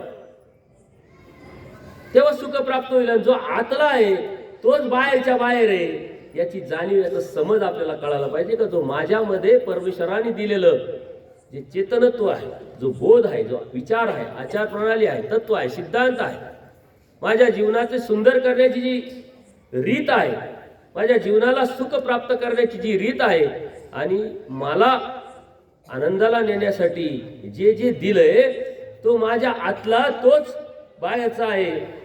तो बाहेरच्याही बाहेरचा आहे. तो मला कळालाय, तो मला समजलाय, त्या देवाने मला दिलेला आहे. तत्वज्ञान खूप मोठं आहे. परंतु आपल्या जीवनामध्ये अत्यंत सोप्या गोष्टीतून जीवन सुंदर करता येतं, जीवन सुखकर करता येतं. लक्षातच येत नाही. कोणताही जीव कोणाला समजून घेत नाही, घेऊ शकत नाही. परंतु आपण मात्र प्रत्येकाला आपण समजून सांगायच्या मागे लागलेलो आहे. मी कसा चांगला आणि मी कसा असा आणि मी कसा तसा. आणि एवढं सांगूनही घरातले माणसं सुद्धा एकामेकाला समजून घेत नाही. एखाद्या मिस्टरांनी जरी मिसेसला सांगितलं ना, ते मला माहिती, सांगत नका, 20 वर्ष मी तेच पाहते, तरी आज सांगायचं बंद करतोय. आणि माझी एखादी भगिनी जर सांगत असेल, माहिती आता काय सांगावा, सहनही होत नाही, सांगता येत नाही, नाईलाज आहे. 25 वर्ष बरोबर आहे. स्वामी श्री चक्रधरांनी यावरती एक तत्व सांगितलंय, जीव जीवाला काही परिहार देऊ शकत नाही. तुम्ही देऊच नका, सांगूच नका तुमची ओळख. कशासाठी सांगताय तुमची ओळख तुम्ही? सत्यार्थ प्रकट आहे. जे सत्य आहे ते कधी ना कधी समजत राहील. गप्प बस, मौन. काय सांगायचं नाही. मी असा, मी तसा, मी तसा असं कधी बोलायचंच नाही. सुख यायला सुरुवात होतील. बघा, आपण सुखासाठी बोलतोय, बडबड करतोय, सुखासाठी, स्वतःला अस्तित्व निर्माण करण्यासाठी दुसऱ्याला ओळख देतोय, पण त्याच मिनिटाला तुमचे दुःख त्यातूनच प्राप्त होते. लक्षातच येत नाही. सोपी गोष्ट आहे. नाथोबा नावाचे भक्त असतात. दररोज त्यांना काय व्यापार असतो? सकाळी उठल्यानंतर दूध घेऊन यायचे मठात, मार्गाच्या सेवेला, देवाच्या सेवेला. ते दररोज जायचे, दूध घेऊन यायचे, बाईसांकडे द्यायचे आणि ते दूध आल्यानंतर ते जे बी उपयोगाला लागायचे. एकदा काय होतं, सकाळी नाथोबा थोडे लवकर उठतात आणि त्या दूध आणणाऱ्याकडे लवकर जातात. आता लवकर गेल्यामुळे काय होतं, दुधाचे धंदे करणाऱ्यांना माहिती काय होतं, त्यांना पाणी टाकता येत नाही दुधामध्ये. आता ते दुधात पाणी टाकतात का पाण्यात दूध टाकतं हे काही मात्र समजत नाही, कारण ते एकच होतं. त्या माणसाला दुधात काही पाणी टाकता येत नाही, त्यामुळं ते दूध जे आहे जेवढं आहे तेवढंच देतात. आणि पाणी टाकल्यामुळं आपण काय थोडंसं जरा वरती धार देतो ना, धार टाका म्हणतो आपण म्हणतो, ते जास्त असायचं. ते दूध बाईसांकडे घेऊन आले. बाईसा पाहते दररोजचं तांब्या भरलेला असायचा ना, आता तांब्या तर 2 इंचांनी 4 इंचांनी खाली आहे. म्हणजे पोरा दूध सांडलं का? म्हणे नाही. मग तू पिला का? म्हणे नाही. दूध का कमी आलं? आणि बाईसांची धडपड कशासाठी? कारण ते प्रेमी भक्त माझ्या देवासाठी, देवासाठी तक तम का कमी आलं? तो म्हणतो मला याच्यातलं काहीच माहित नाही, मी दररोजच्या प्रमाणे गेलो, त्यांनी दिलं, मी घेऊन आलो. नाही नाही, तू सांडवलं का, तू पिलाच असं. बाईसा लागल्या भांडायला. देव शेजारी बसलेले, देव पाहत आहे सर्व गंमत. देव म्हणतात, हो त्यांनी काय केलं? तू सांगतोय मी गेलो दूध घेऊन आलो, तरी तुम्ही त्यावर विश्वास टाकला नाही. म्हणजे दूध दररोजचं भरलेलं असायचं ना, आज कमी आलंय आणि नाथोबा परिहार देत आहे. अहो असं नाहीये, ते ऐकून घेत नाही, ते समजून घेत नाही. त्यातून काय होईल? त्रागा होईल. देवाने ते सांगितलं का परिहार तुम्ही देऊच नका, सत्यार्थ प्रकटल, कधीतरी माहिती होईल या गोष्टी. पण देवाने ते सांगितलं का बाईसा गप्प बसा. काय झालं आता आम्ही सांगतो तुम्हाला. दररोज हा लेट जायचा, पाणी टाकल्यामुळे ते दूध जास्त यायचं. आज हा लवकर गेल्यामुळं पाणी टाकता आलं नाही म्हणून दूध कमी आलंय. आता तरी गप्प बसा. क्लिअर आहे. परंतु तत्व आपल्या जीवनातल्या सुखासाठी देवाने सांगितलेलं आहे. परिहार देऊ नका. बघा जर काही झालं, आपल्या मुलांकडून होतं कळत न कळत, बघा काहीतरी चुकी जर झाली तर मी कसा चुकलो नाही आणि माझी कशी चुकी नाही त्याच्यासाठी तो धडपडतोय. आणि सारे जगातले भांडणं याच्यासाठी आहे तर मी कसा चुकलो नाही. बरं चुकी कोणाची तरी तर असेल, परंतु हाय म्हणतो मी चुकलो नाही, तोय म्हणतो चुकलो नाही, तिसरा म्हणतो आता दोघे चुकले नाही, तर मग चुकलं कोण? जो तिथं जाऊन त्यांना सोडवायला गेलेला राहतो ना, त्यांनी त्याची चुकी झालेली असते. स्वामी श्रीचक्र म्हणतात भांडते दोघे अन्याय असतात. भांडणारा एकच अन्यायी नसतो, एक न्यायी नसतो. भांडण हे अशा विचाराची प्रवृत्ती आहे की त्यांना सुख काय, देव काय, धर्म काय माहीतच नाहीये. भांडते दोघे अन्यायी. जेव्हा तुमच्या जीवनामध्ये कोणाला तरी परिहार देणं बंद कराल तुम्ही, त्याच वेळेस तुमच्या जीवनातले भांडणं बंद होतील आणि भांडणं बंद होतात तुमच्या जीवनाला सुख यायला सुरुवात होईल. भांडणारा माणूस कधी सुखी असू शकत नाही.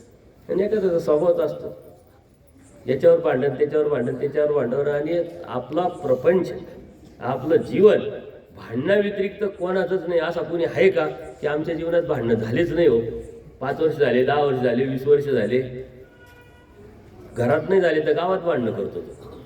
नाही गावात भाऊबंदी करतो, भाऊबंदी तर समाजात करतो, पण करतो कुठंतरी. भांडणाशिवाय मजाच येत नाही त्याला. पण भांडण नको. का भांडण नको? जीवनातलं सुख हरून जातंय. भांडण नको असेल तर तुम्हाला काय करावं लागेल? त्याग करावा लागेल. आपले तर भांडणं कशा कशावरून असतात. बांधावरून असतात, रस्त्यावरून असतात, पत्रिकेत कमी खाली नाव जरी झालं तरी त्याच्यावरूनही भांडण असतात. बोलता बोलता नाव नाही घेतलं कार्यक्रम, त्याच्यावरून सुद्धा आपले भांडणं असतात. भांडणाचे जे कारण आहे त्याला, त्या कारणाला काही महत्व नसतं, कोणी विचारितही नसतं. याचं कारण काय? आपण कंजेस्टेड झालोय, छोटं झालोय. आपण शिरवाडी वणी म्हणजे आपलं गाव आणि आपलं जग हेच. पण या मिनिटाला जेव्हा शिवाच्या बाहेर जाऊ तर आपण आपली विचाराची कक्षा रुंदावेल. समाज किती मोठा आहे, या समाजामध्ये किती लोक आहे, कसे जगतात, कसे राहतात, हे जेव्हा आपण बघू त्यावेळेस आपल्या जीवनातले भांडणं कमी होतील. आपण बाहेर जात नाही, फिरत नाही, प्रवास करत नाही आणि कुठं जाण्याची गरज नाही. दररोज पेपर तुमच्याकडे येतात, प्रत्येक मोबाईल आता तुमच्या हातात आहे. जगामध्ये काय चाललंय तुम्हाला समजतंय, परंतु शिकण्याची प्रवृत्ती असली पाहिजे.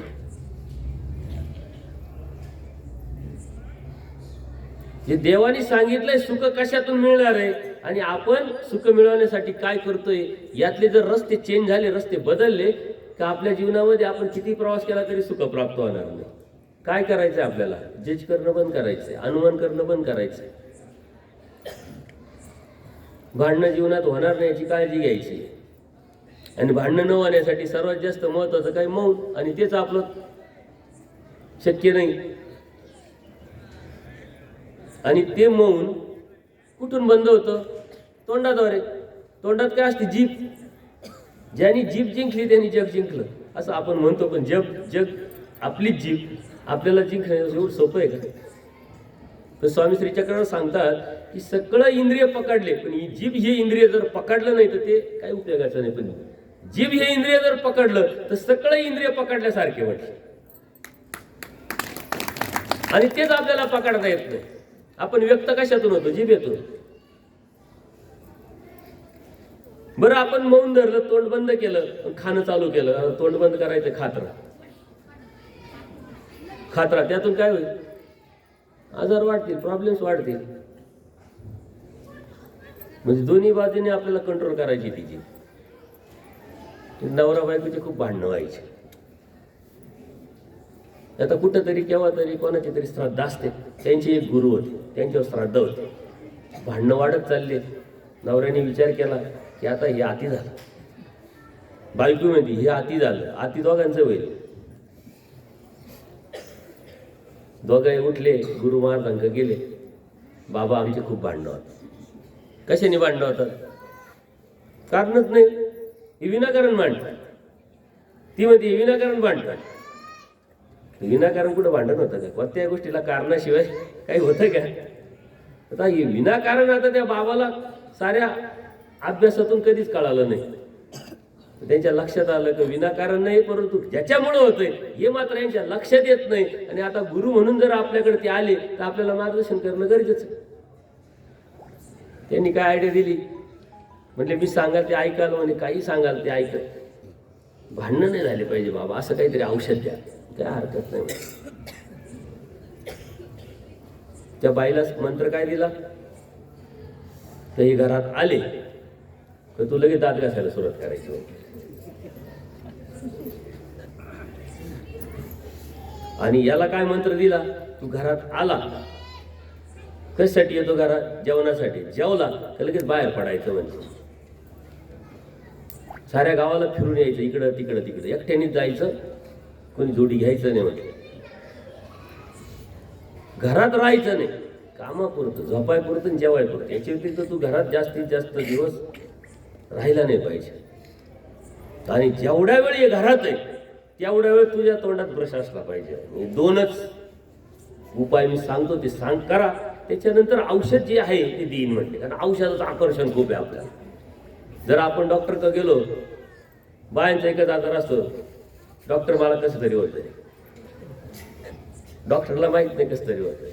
आणि त्या कस तरी वाण्यावरती काही औषध डॉक्टरकडे असतात. कस तरी होतंय, काय होतंय, कस तरी होतंय, याचे कारण आपल्याला माहीतच नाही. एक डॉक्टर आहे, मुक्तीशी डॉक्टर असल्यामुळे मैत्रीचे संबंध, नात्यातले संबंध. म्हणजे कस तरी असा काही आजार असतो का? म्हणले भाऊ काय असतं, या बाया बघतात मालिका टीव्हीवर, 5-5, 10-10 वर्षाच्या मालिका बघतात. त्या मालिकावाल्यांची आयडिया काय असते का ह्या लोकांना खिळून ठेवायचं. उद्याची उत्सुकता लागली पाहिजे, उद्याचा भाग पार्ट कोणता आहे, काय होईल काय होईल. आणि अशा वेळेस ते बंद करतात का ही बाई रात्र झोपताना त्याचाच विचार करते, उद्या काय होईल, उद्या काय होईल, उद्या काय होईल. हा मरतो का ती मरती का भांडण होतं का हिचं पितळ उघडं पडतं का त्याचं काय नेमकं. आणि ह्या विचारात विचारात ती झोपते, सकाळी उठल्यावर त्या विचारात विचारात संध्याकाळच्या मालिकेच्या टायमिंगची चिंतन करत राहते. त्याच्यामुळं कसं तरी होतं, बाकी काहीच नाही होतं. यांनी मालिका पाहणं बंद केलं तर कसं तरी आजारच जगातून नाहीसा होत. मी अशी कानोशी घेत राहतो, कधी गेलो भगिनीशी बोलत राहतो. एक एक मालिका 10-10 वर्ष चालतात आणि त्या पाहतात एकही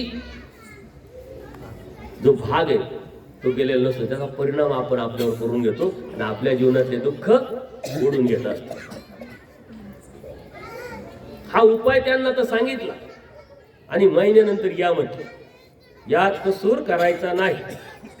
मी गुरु आहे, गुरुचं ऐकलं तर पुढचं औषध देईल. औषधात आकर्षण राहतं ना, आणि औषधापोटी मग हे करायला सुरुवात केली.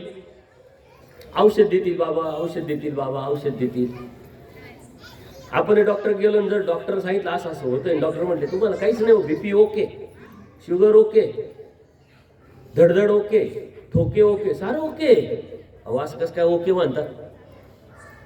आणि जर डॉक्टरनी चेक न करता जरी गोळ्या दिल्या ना तर त्या गोळी एक घेतली तरी तिला बरं वाटतं, त्याला बरं वाटतं. त्या म्हातारी माणसं असतात थोडीशी वय झाल्यानंतर, त्या गोळ्यांमध्ये काहीच नसतं, पण त्यांची मानसिकता पकडण्यासाठी त्या गोळ्या खाल्ल्याशिवाय त्यांना बरंच वाटत नाही.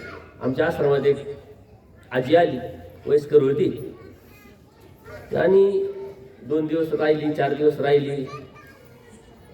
आता मी सहज गमतीनं थोडंसं बोलत राहतो, आई आज लय टेन्शन, काय साऱ्या जगाचं टेन्शन तुला पडलं काय. नाही म्हणे, 2 दिवस झाले बाबा गोळ्याच संपल्या माझ्या, आणि त्या गोळ्या खाल्ल्याशिवाय मला झोप येत नाही, जेवणही जात नाही, पोटे साफ होत नाही, काहीच नाही म्हणे, प्रॉब्लेम आहे. गोळी कशाची असेल, व्हायचं इलाजीचं काहीतरी, दाखवती गोळी. गोळी घेतली. मी मेडिकलमध्ये गेलो, मेडिकलवाल्याला त्यातली गोळी कसली, म्हणजे काहीच नाही, B12ची गोळी म्हणे. म्हणजे कंपल्सरी घ्यायची नसते, काही गरज नसते म्हणते याची. त्या डॉक्टरांनी डोकं लावलं हिच्या मानसिकतेचं का ही गोळी दररोज घ्यायची. B12 आपल्या प्युअर व्हेज माणसं जे असतात त्याच्यामुळे थोडी कमतरता असते, आणि हिची मानसिकता दररोज ही गोळी घेतली तर व्यवस्थित होईल. ती मानसिकता तिने करून घेतली, गोळी घेतली का मला झोप येते, गोळी घेतली का माझं पोट साफ होतं, गोळी घेतली का मला भूक लागते. ही मानसिकता तयार केल्यामुळं गोळी नाही तर 2 दिवसापासून तिला ते काही होतच नव्हतं. गोळी दिली आहे ना मग मी बरं आहे. आणि ह्या दररोजच्या घराघरातले अनुभव आहे, प्रत्येकाच्या घरातले अनुभव आहे. महिन्यानंतर हे गेले, म्हणले का बाबांनी विचारलं महिन्यात किती वेळा भांडण झालं. तो पाहायला लागला, नाही भांडणच नाही झालं आमचं. म्हणे तुझं नाही, म्हणे काय झालं नाही. भांडणं ज्याच्यामुळे होत होता ते बंद झाले म्हणे, गोळ्या औषध द्यायची गरज नाही. का बरं, भांडण तोंडामुळे होत होतं, आणि तुझं कारण नसताना घरामध्ये तू जास्त वेळ घालितो. आता म्हटले घेणं नाही देणं नाही, एक तर कामं कर, नसेल कामं तर घरात जेवढा वेळ आहे तेवढा थांब ना. कधी कधी असतं बघा, दररोज कामावर जाणारा माणूस एखाद्या दिवशी जर घरी राहिला तर बाईला सुद्धा ऑड वाटतं, कशी आली घरात नाही, ते डोक्याला ताण, त्या बाईला टेन्शन येतं कारण नसताना. दररोज ती सवय ना, ती माणूस सवयीचा गुलाम झाला, ती सवय झालेली आहे. जर घरात राहिले ते सुट्टीचे तर ते गपची बसती नाही, विनाकारण लुडबुड करतात, हे कर ते कर, असं कर तसं कर, इथं घाण्याचे फोटो जिथं का लावला तेच काय केलं. दररोज ओके दिसत होतं, कारण दिवसभर थकून आलं, हातपाय धुतले, जेवण केले, गपचूप पडले. आता हे दिवसभर घरात हे कामं नाही, त्याच्यामुळे मग विनाकारण डोकं लावलं. आपण डोके लावायची कामं करतो, ते डोकं लावणं जर बंद केलं, आपले तोंड बंद केलं, खाताना आपली जीभ कमी केली तर आपण हेल्दी राहतो, स्वस्त राहतो, मस्त राहतो, डॉक्टरकडे जायची गरज पडणार नाही. आणि अजून काय आयडिया दिली तुम्हाला, टीव्हीवर मालिका पाहणं बंद केलं तर कसं तरी होणार आहे नाही, आजार होणार आहे नाही. बीपी शुगर नसताना बीपी शुगरच्या गोळ्या घेणारे भरपूर माणसं मी पाहिली, कारण नसताना. बीपी आहे का नाहीये, परंतु मला येऊ नये, मला आहे का काय असा भास होतो, याचं एकच कारण आहे का दुसऱ्याचं टेन्शन नाही. स्मरण जरी करताना तर डोळे बंद करतो तर तो खरं स्मरण करतोय का, मला कधी कधी शंका येते. तो शंका याच्यासाठी येते का स्मरण करताना जी एकाग्रता त्याची चेहऱ्यावर टवटवीत ताजेपणा यायला पाहिजे, तर चिंताग्रस्त स्मरण करताना चिंताग्रस्त, चिंता मुक्त व्हायला पाहिजे ना, तो चिंताग्रस्त स्मरण करताना. याचं कारण साऱ्या जगाचं त्याला पडलेलं असतं. काय होईल, काय होईल, काय होईल, काय घेणं देणं नसतं. आपल्या जीवनातले सुख आपल्या जवळच आहे. इकडं नाही, इकडं नाही, तिकडं नाही, कुठंच नाही, आपल्याबरोबर. दररोज आरशा पुढं उभं राहायचंय, दिवसभरात मला काय करायचंय, काय करायचं नाहीये. माझं तोंड खूप चालतं, कमी करायचंय. खोटं बोलणं कमी करायचंय. कोणाला तरी अनुमान काढायचा कमी करायचा, असं सांगायचंय मला सकाळी ती आरशासमोर उभं राहून. मीच मला सांगायचंय. आणि संध्याकाळी मीच मला सांगायचं का काय चुका केल्या. एवढं सांगून सुद्धा तू चुकी केली. पोराला आपण का चापट मारतो. तुला सांगितलं होतं ना त्या घरात जायचं नाही, तरी गेला ना, मारली चापट. तुला सांगितलं त्या पोराबरोबर जायचं नाही, मारली चापट. आपण आपल्याला कधी चापट मारली का. असं कधीतरी अशी चुकी झाल्यावर एकाला स्वतःच्याच गालात मारून पहा ना काहीतरी. तुला सांगितलं होतं ना असं नाही करायचं, का केलं. पण हळूच नाही मारायची. लागली पाहिजे ना ती लागली तर आठवणीत राहील. पण आपण ते करत नाही. जीवनाची सुख ही अत्यंत छोट्या छोट्या गोष्टीतून तुम्हाला मिळवता येऊ शकतात. ज्याच्यासाठी सारं जग फिरतंय तुम्ही, सुखासाठी सारं जग फिरतंय. हे करू का, ते करू का, ते करू का, ते करू, अनेक उपाय करताय तुम्ही. आणि साऱ्या सुखासाठीच चालू आहे सारं. अहो देव धार्मिकता सुद्धा सुखासाठीच, स्थानवंदन सुखासाठी, स्मरण सुखासाठी, सारं सुखासाठी. पण तुझ्याच जवळ आहे ते तू समजून घेतलं पाहिजे, जाणून घेतलं पाहिजे. सुख काही लांब नसतं, सुख आपल्या जवळच असतं. बऱ्याच गोष्टी आहे. आपण विचार कसा करायचा, काय करायचा, संगत कोणाची करायची, कोणाबरोबर करायची, हे साठी आपले नियम योग्य असले पाहिजे, निग्रह असला पाहिजे.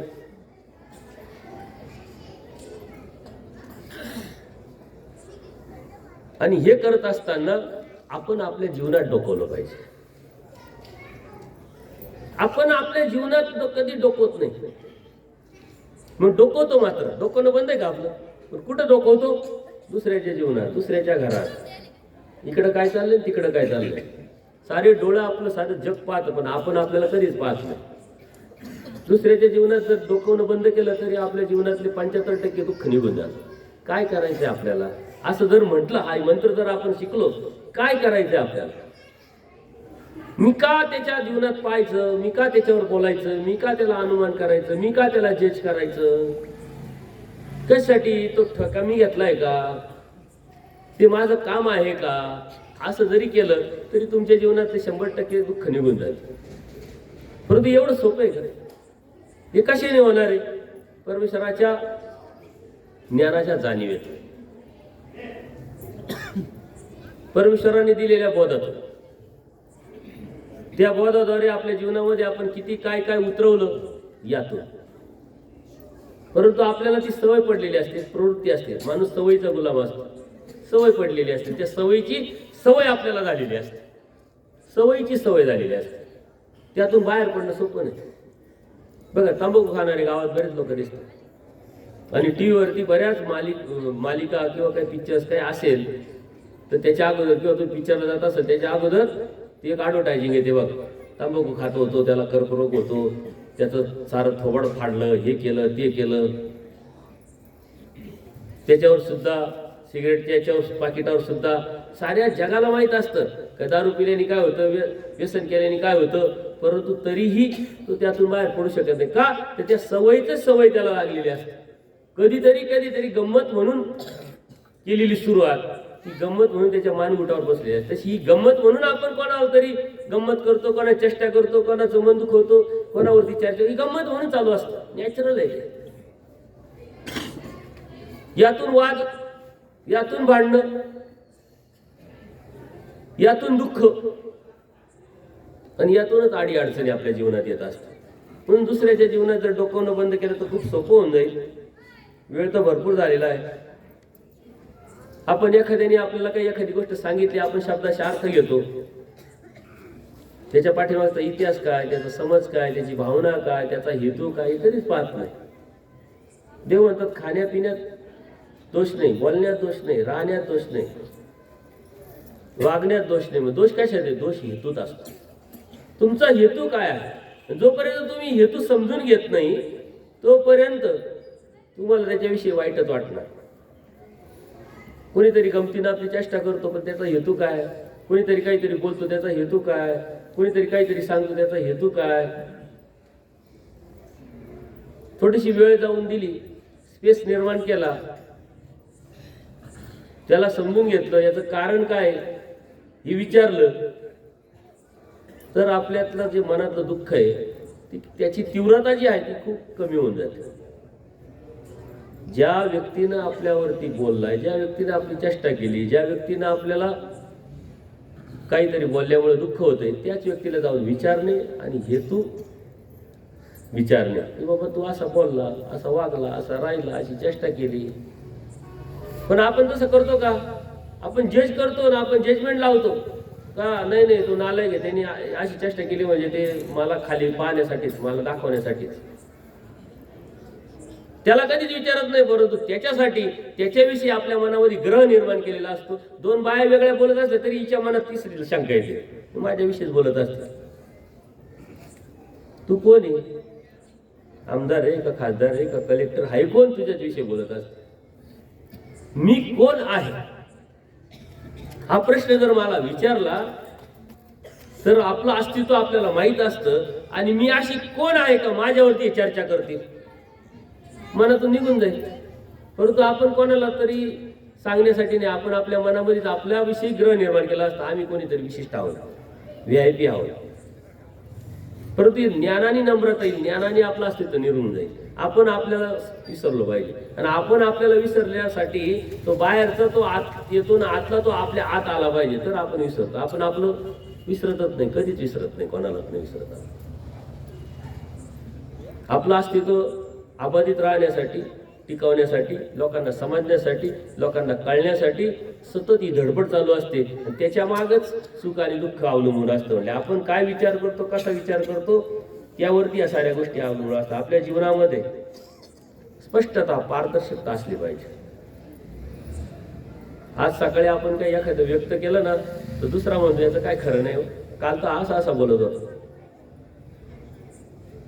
आपल्या जीवनातली आपण विश्वासार्हता जर गमावली तर आपल्या जीवनामध्ये सुख कधीच प्राप्त करू शकत नाही. दुसऱ्याला गॅरंटी वाटेल, दुसऱ्याला ट्रस्ट वाटेल, त्यासाठी आपल्या बोलण्यात, आपल्या वागण्यात, आपल्या कृतीत स्पष्टता असली पाहिजे, पारदर्शक असलं पाहिजे.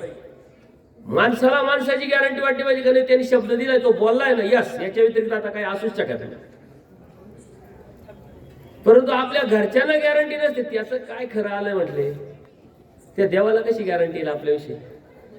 आपली गॅरंटी आपल्याला नसते, आपली गॅरंटी आपल्याला घरच्यांना नाही, गावातल्या लोकांना नाही, ते देवाला कशी वाटेल?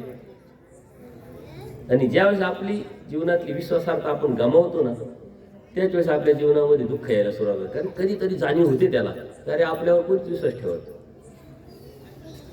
कारण मान पान आदर, प्रत्येकाला असं वाटतं की मला आदर करावा, माझं मानपान ठेवा, मला हे द्यावं, मला ते द्यावं. मग त्यासाठी अभ्यासात, ज्ञानात, चर्चेत, संगतीत जावं लागेल. कोणाच्या संगतीत जायचंय? ज्ञाता विरक्ता. देवाचा ज्ञाता विरक्ताचा संघ का?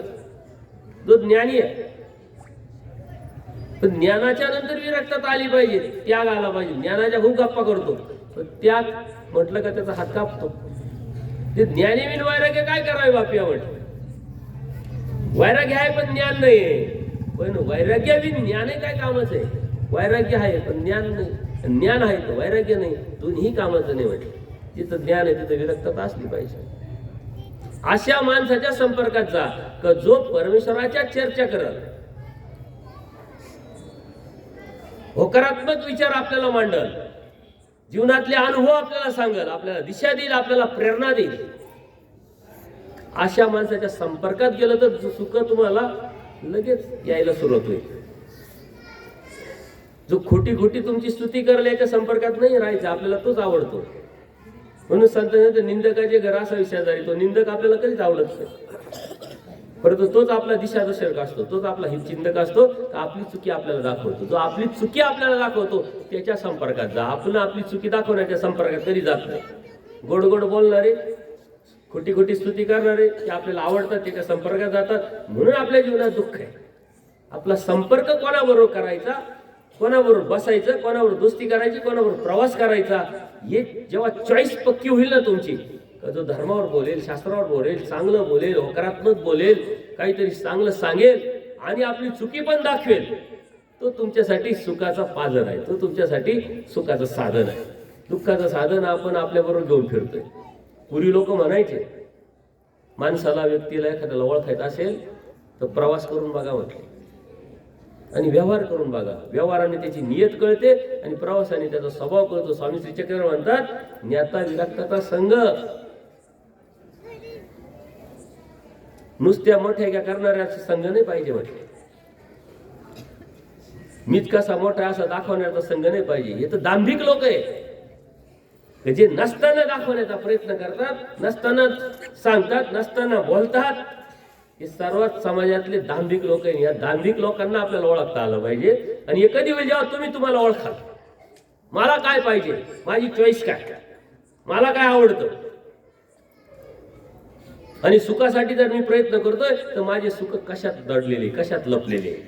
संगत ज्याच्या संगतीत जाल ते डेव्हलप होईल. एखाद्या वाईटाच्या संगतीत गेलं तर वाईट डेव्हलप होईल, चांगल्याच्या संगतीत गेलं तर चांगलं डेव्हलप होईल. दोन्ही आपल्यामध्ये आहे, संत आहे आणि असंत आहे.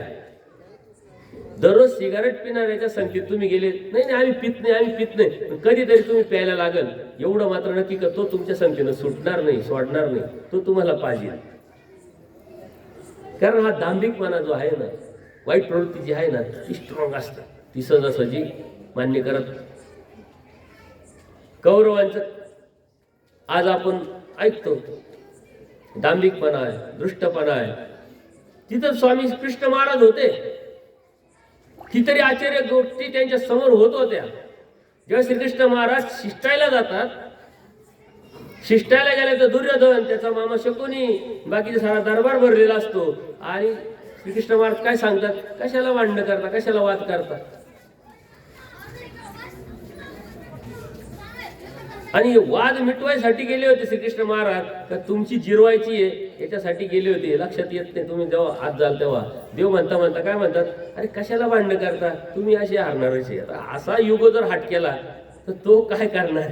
एक तर अगोदर अहंकार, हारणार आहे, लढूनच जाऊ, मग होऊनच जाऊ द्या म्हटलं, मग तुम्ही मरणार आहे असं म्हटल्यानंतर. पण देवाने सत्य सांगितलं होतं, वास्तविक सांगितलं होतं. ते शोधण्याची, ती स्वीकारण्याची ताकदच त्याच्यामध्ये नव्हते.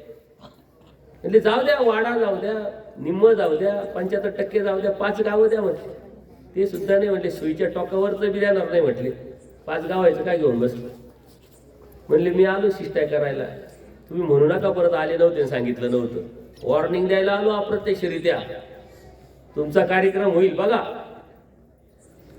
परंतु दुर्योधननी मानलं का. दुर्योधन म्हणे आमचा कार्यक्रम होईल, थांब मी तुझाच कार्यक्रम करतो म्हणे. सैनिकांना बोलवलं, म्हणले हाच सारा अडचणीचा माणूस आहे म्हणले, हा गवळ्याचा पोरग, याला पकडा म्हटले, याला टाका, डांबून टाका म्हणले, सारा प्रश्नच मिटल म्हटले. सरी देवाला कोण डांबवणार आहे. देवाला एकच डांबवणार आहे, तो देवाचा भक्त आपल्या हृदयात, आपल्या प्रेमात. बघा बाईसांनी देवाला डांबलेलं होतं. देव कोणाच ऐकत नव्हते. देव स्वतंत्र आहे, नित्यमुक्त आहे. पण ज्या वेळेस काही कारणास्तव लीळा वगैरे घडायच्या, वेळ व्हायचा, त्यावेळेस बाईसा यायच्या. पहिले साऱ्या भक्तांना ओरडायच्या, ए बंद करा, वेळ झाला, पूजा अवसराचा वेळ झाला, देवाच्या आरोग्याची वेळ झाली. आता देव खेळताय म्हटल्यानंतर ते भक्त कसे ऐकणार, ते खेळताय. पण जेव्हा बाईसा म्हणायचे देवा बंद करा, देव लगेच बंद करायचे आणि काय सांगायचे, आता मी बाईसाचा देव होईल. देव कोणाच्या बंधनात आहे, भक्ताच्या. देवाला कोणी डांबू शकत नाही, प्रेमाने तुम्ही डांबू शकता. आणि जगात आपण म्हणतो प्रेमाने सारं होतं, आपण म्हणतो ना प्रेमाने सारं होतो, भांडणाने वादाने सारं होत नाही, काहीच होत नाही. तू प्रेमाने बोलला असतं तर त्यांनी सारं केलं असतं. हे सारं कळत आहे, परंतु प्रेमाने आपण घेण्याच्या कधीच भानगडीत पडत नाही. मग आपण दुर्योधनाच्या वंशजे का पांडवांचे वंशजे, हे बी विचार केला पाहिजे ना. डीएनए कोणाचा आहे आपला. कौरवांचा डीएनए असेल तर तो भांडणाने स्वतःची जिरून घेईल, आणि पांडवांचा डीएनए आपल्यात असेल, वंशज आपण असेल तर आपण नम्रपणे हात जोडून आपल्या जीवनामध्ये सुख प्राप्त करून घेऊ. त्यावेळेस श्रीकृष्ण महाराजांनी काय केलं, त्यावेळेस सुद्धा जे अर्जुनाला विश्वरूप दाखवलं, त्याच वेळेस सुद्धा त्यांनी एवढी मूर्ती मोठी केली, अप्रत्यक्षरित्या ते विश्वरूपच होतं. आपण अर्जुनाला विश्वरूप दाखवल्यानंतर त्या अर्जुनाला बोध झाला आणि देवा आता तू माझा मी तुझा, तू सांगावं मी ऐकावं. सांग आता दुर्योधनाला मारू, कौरवांना मारू, तर ज्यांना मी माझे गुरु समजतो, मी माझे आजोबा समजतो, त्या भीष्माचार्यांना मारू, द्रोणाचार्यांना मारू, कर्णाला, कोणाला मारू, फक्त तुम्ही सांगायचं ना आम्ही ऐकायचं. त्यावेळेस देवाचं सुद्धा प्रसंग दोन्हीचे सारखेच, परंतु याचा बदल देवाला शरण झालं आणि याचा बदल म्हणजे याच्यामध्ये काहीतरी काळी जादू आहे. देवाने एवढं मोठं विशाल रूप दाखवलं, काहीतरी दुर्योधनाला कळायला पाहिजे होते, कारण हे काहीतरी वेगळी हस्ती, काहीतरी वेगळं पण आहे. गप्प बसाने सांगायचं ते ऐका, अन्यथा आपला असा कार्यक्रम होईल ते बरोबरच आहे. पण नाही, ही प्रवृत्ती आहे. ज्यावेळेस आपण अज्ञान असतो, जितका अज्ञान जास्त तितका अहंकार जास्त, जितका अहंकार जास्त तितकं तो दुःखी जास्त, जितका अज्ञान जास्त तितका अहंकार, आणि जितका जास्त अहंकार तितकं जास्त निगेटिव्ह विचार, निगेटिव्ह चर्चा. तो कधीच चांगलं म्हणणार नाही आणि कधीच कोणाला चांगलं म्हणणारही नाही, बोलणारही नाही, आणि कोणत्या विषयी तो पॉझिटिव्ह विचारही करणार नाही. असे आजूबाजूच्या समाजातले लोक आहेत, त्याच्यापासून वाचणं म्हणजे आपल्या जीवनात सुख प्राप्त करणं. खूप विषय बात नाही, मोठी गोष्ट नाही आहे. फक्त आपल्याला कळालं पाहिजे, समजलं पाहिजे. अर्जुन देवाला कळालं, विश्वरूप 11व्या अध्यायात दाखवलं. त्याच्यानंतर अर्जुन देवानी एकही प्रश्न विचारला नाही, प्रश्नच थांबले. आता देव कळाला, देव जाणवला, देव समजला, प्रश्न संपले पाहिजे. परंतु आपल्याला परमेश्वराने देव कळावलाय, देव जाणवलाय, देवाची ओळख दिली, देवाचे नाम दिले. आपल्या जीवनामध्ये प्रश्न आहे का? प्रश्न चालू झाले आणि खरंच आपण देवाचे झालो का? मग देवाचं होणं म्हणजे आपल्या जीवनातले प्रश्न निघून जाणं. ज्या मिनिटाला तुमच्या जीवनातले प्रश्न निघून जातील, याच्याविषयी त्याच्याविषयी समाजाच्या विषयी, त्या मिनिटाला तुम्ही सुखी झाले, त्या मिनिटाला देवाचे झाले, त्या मिनिटाला तुमची धार्मिकता, तुमची भक्ती सुरू झाली. अजून आपण धार्मिकतेलाच लागलो नाही. जो स्ट्रॉंग बुद्धीचा माणूस असतो ना, स्ट्रॉंग विचाराचा माणूस असतो, त्याच्या संपर्कातला तो कशाच्या चर्चा करतो? धर्माच्या, तत्वाच्या, सिद्धांताच्या, आचाराच्या, विचाराच्या, चांगुलपणाच्या, दुसऱ्याच्या हिताच्या. तो स्ट्रॉंग माणूस असतो, स्ट्रॉंग विचारत असतो. त्याला माहिती आहे, तो म्हणतो अरे माझी काय गोष्ट करते, मला देव भेटला, मला समजला, मी दुसऱ्याचा हिताचा विचार करतो. याचा अर्थ मला हित माझं कळतंय, समजतं. जो स्वतःचं हित समजून घेतो, जाणून घेतो, ज्याला स्वतःचं हित दिसतं तो दुसऱ्याच्या हिताचा विचार करतो, तो स्ट्रॉंग माणूस असतो. त्याच्या संपर्कात जा, त्याच्याजवळ बसा, त्याच्याशी गप्पा मारा. आपल्याला तशा गप्पा आवडत नाही. त्यावेळेस आपल्याला झोप येते, कंबर दुखायला लागतं, कंटाळा येतो. हे काय तेच चालले आपण आटाळे काटाळे विटाळे करायला. स्ट्रॉंग माणूस बघा, स्ट्रॉंग, बौद्धिक स्ट्रॉंग, मानसिक स्ट्रॉंग, वैचारिक स्ट्रॉंग, ते आपल्याला शोधता आलं पाहिजे. आणि त्याच्याही पलीकडे जाऊ तुम्ही स्ट्रॉंग व्हा, जेणेकरून तुमच्या संपर्कात ते आले पाहिजे. परंतु आपण कोणत्या लोकांच्या संगतीत बसतो? जो मध्यम विचाराचा माणूस असतो ना, तो काय विचार करतो? यावर्षी लय पाऊस पडला, काही खरं नाही शेतकऱ्यांचं, विकून टाकणं शेती, म्हणतो काही खरं नाही. आता काय होईल? कौटुंबिक गप्पा, कौटुंबिक सुख. या बाबांनी असं केलं, त्यांनी तसं केलं, त्यांनी तसं केलं. कुटुंबाच्या व्यतिरिक्त त्याला दुसरं काही दिसत नाही, तो काही बोलत नाही, तो काही ऐकत नाही, तो काही सांगतही नाही. तो मध्यम विचाराचा माणूस. त्याच्याबरोबर कधी सुरक्षित अंतर ठेवायचं, याला याच्या व्यतिरिक्त काही दिसत नाही. माझं माझं माझं, त्याच्यातून तो बाहेरच पडत नाही. बरं, तूच प्रपंच करतोय का? तूच शेती करतोय का? तुझ्या कुटुंबाची जबाबदारी तूच का? सारं जग, कुत्र्याला सुद्धा कुटुंब असतं, त्या कुत्र्याने सुद्धा त्याच्या कुटुंबाची जबाबदारी घेतलेली असते. ते इमानी ईदबारे करीतच राहते.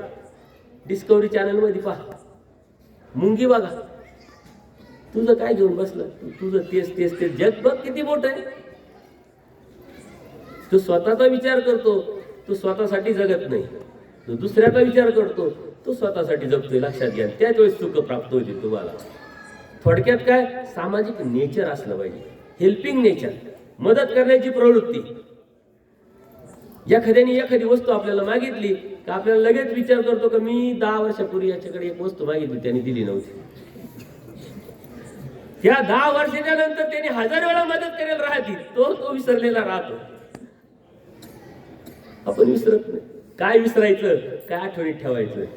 शेजारच्यांनी सर सुई नेली असेल ना तर ती बाई तिच्याकडे त्याच नजरेने पाहते की ही कधी देईल सुई, ही कधी देईल सुई.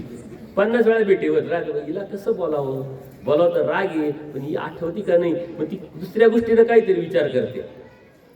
ते माझे कपडे फाटले होते, मला शिवायचे होते, तिला डायरेक्ट सुई मागता येत नाही ना.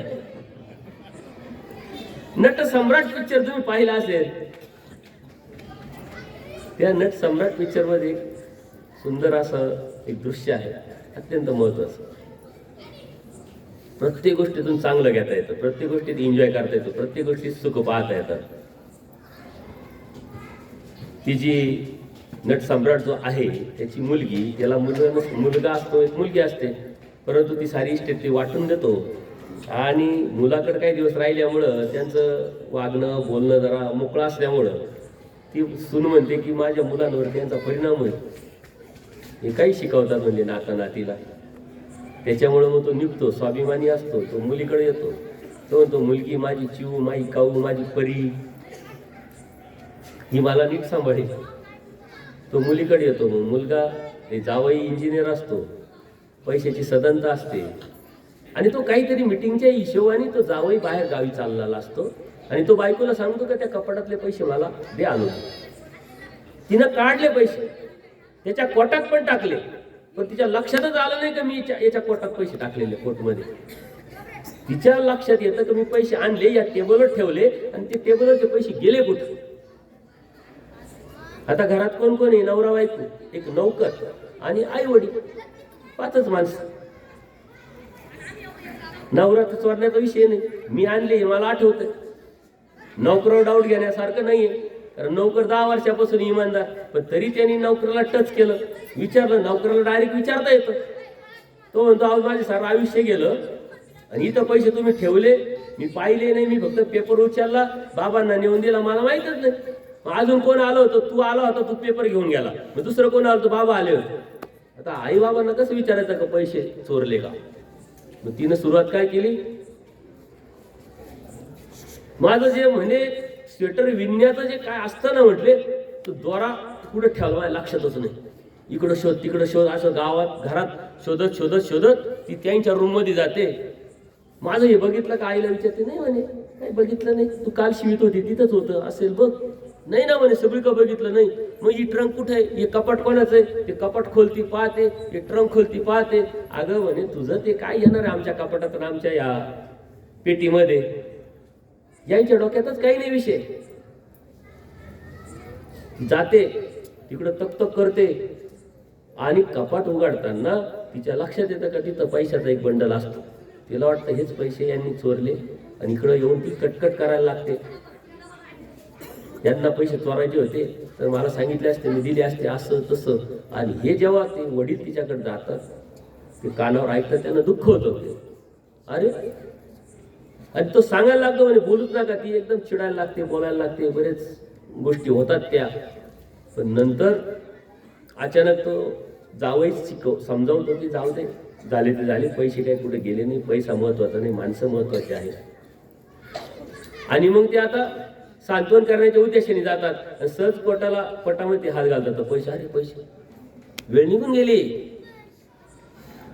वेळ निघून गेली, पैसे दिसले, परंतु त्या पैसे दिसण्याच्या अगोदर काय काय झालेलं आहे सांगण्याचं तात्पर्य. त्या पैसे शोधण्याच्यासाठी ती कुठं कुठं कुठं कुठं काय काय शोधत गेली, त्याला डायरेक्ट म्हणता येत नाही ना. ते आजही आपल्याकडं म्हणी आहे बघा, लेकी बोले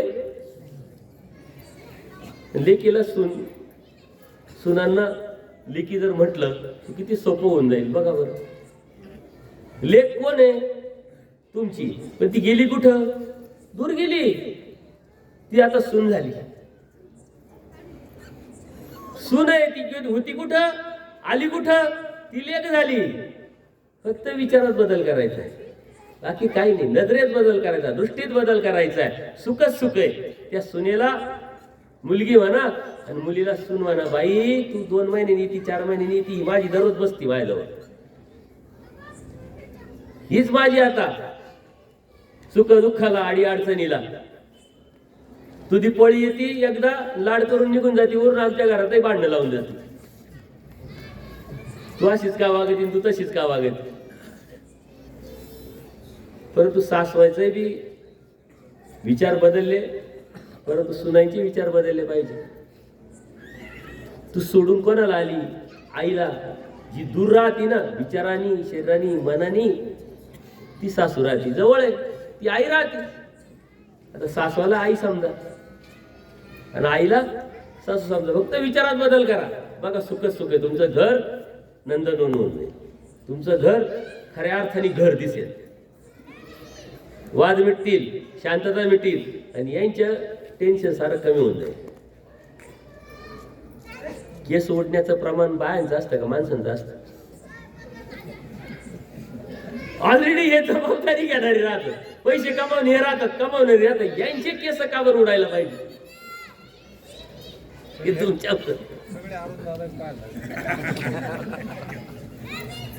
त्याला भलतं दुसरं टेन्शन. विचार बदलायचे. एक गोष्ट शोधण्यासाठी आपण काय काय करतो आपण कधीच विसरत नाही. आपल्या डोक्यात काटे घुसत राहतात, अविचाराचे, गैरसमजाचे, अज्ञानाचे. म्हणून याच्या जवळ बसायचंच नाही का हा फक्त त्याचंच बोलतोय, वस्तूच बोलतोय, प्रपंचातच बोलतोय, बाहेर पडतच नाही तो. यांनी बांध कोरला, यांनी असं केलं, त्यांनी तसं केलं, ती वस्तू त्यांनी नेली पण खराबच करून आणली. त्याच्या व्यतिरिक्त तो काही बोलतच नाही. अशा आहे समाजाच्या मध्ये लोक. आणि सर्वात खालचा याच्या सावलीला बसायचं नाही, त्याला आपल्या सावलीला बसवायचं नाही. असा एक माणूस आहे की ज्याच्या सावलीला तो जर समोरून आला ना तर आपण लगेच गल्ली बदलून घ्यायची. तो आहे अत्यंत हीन विचाराचा. कोण आहे तो?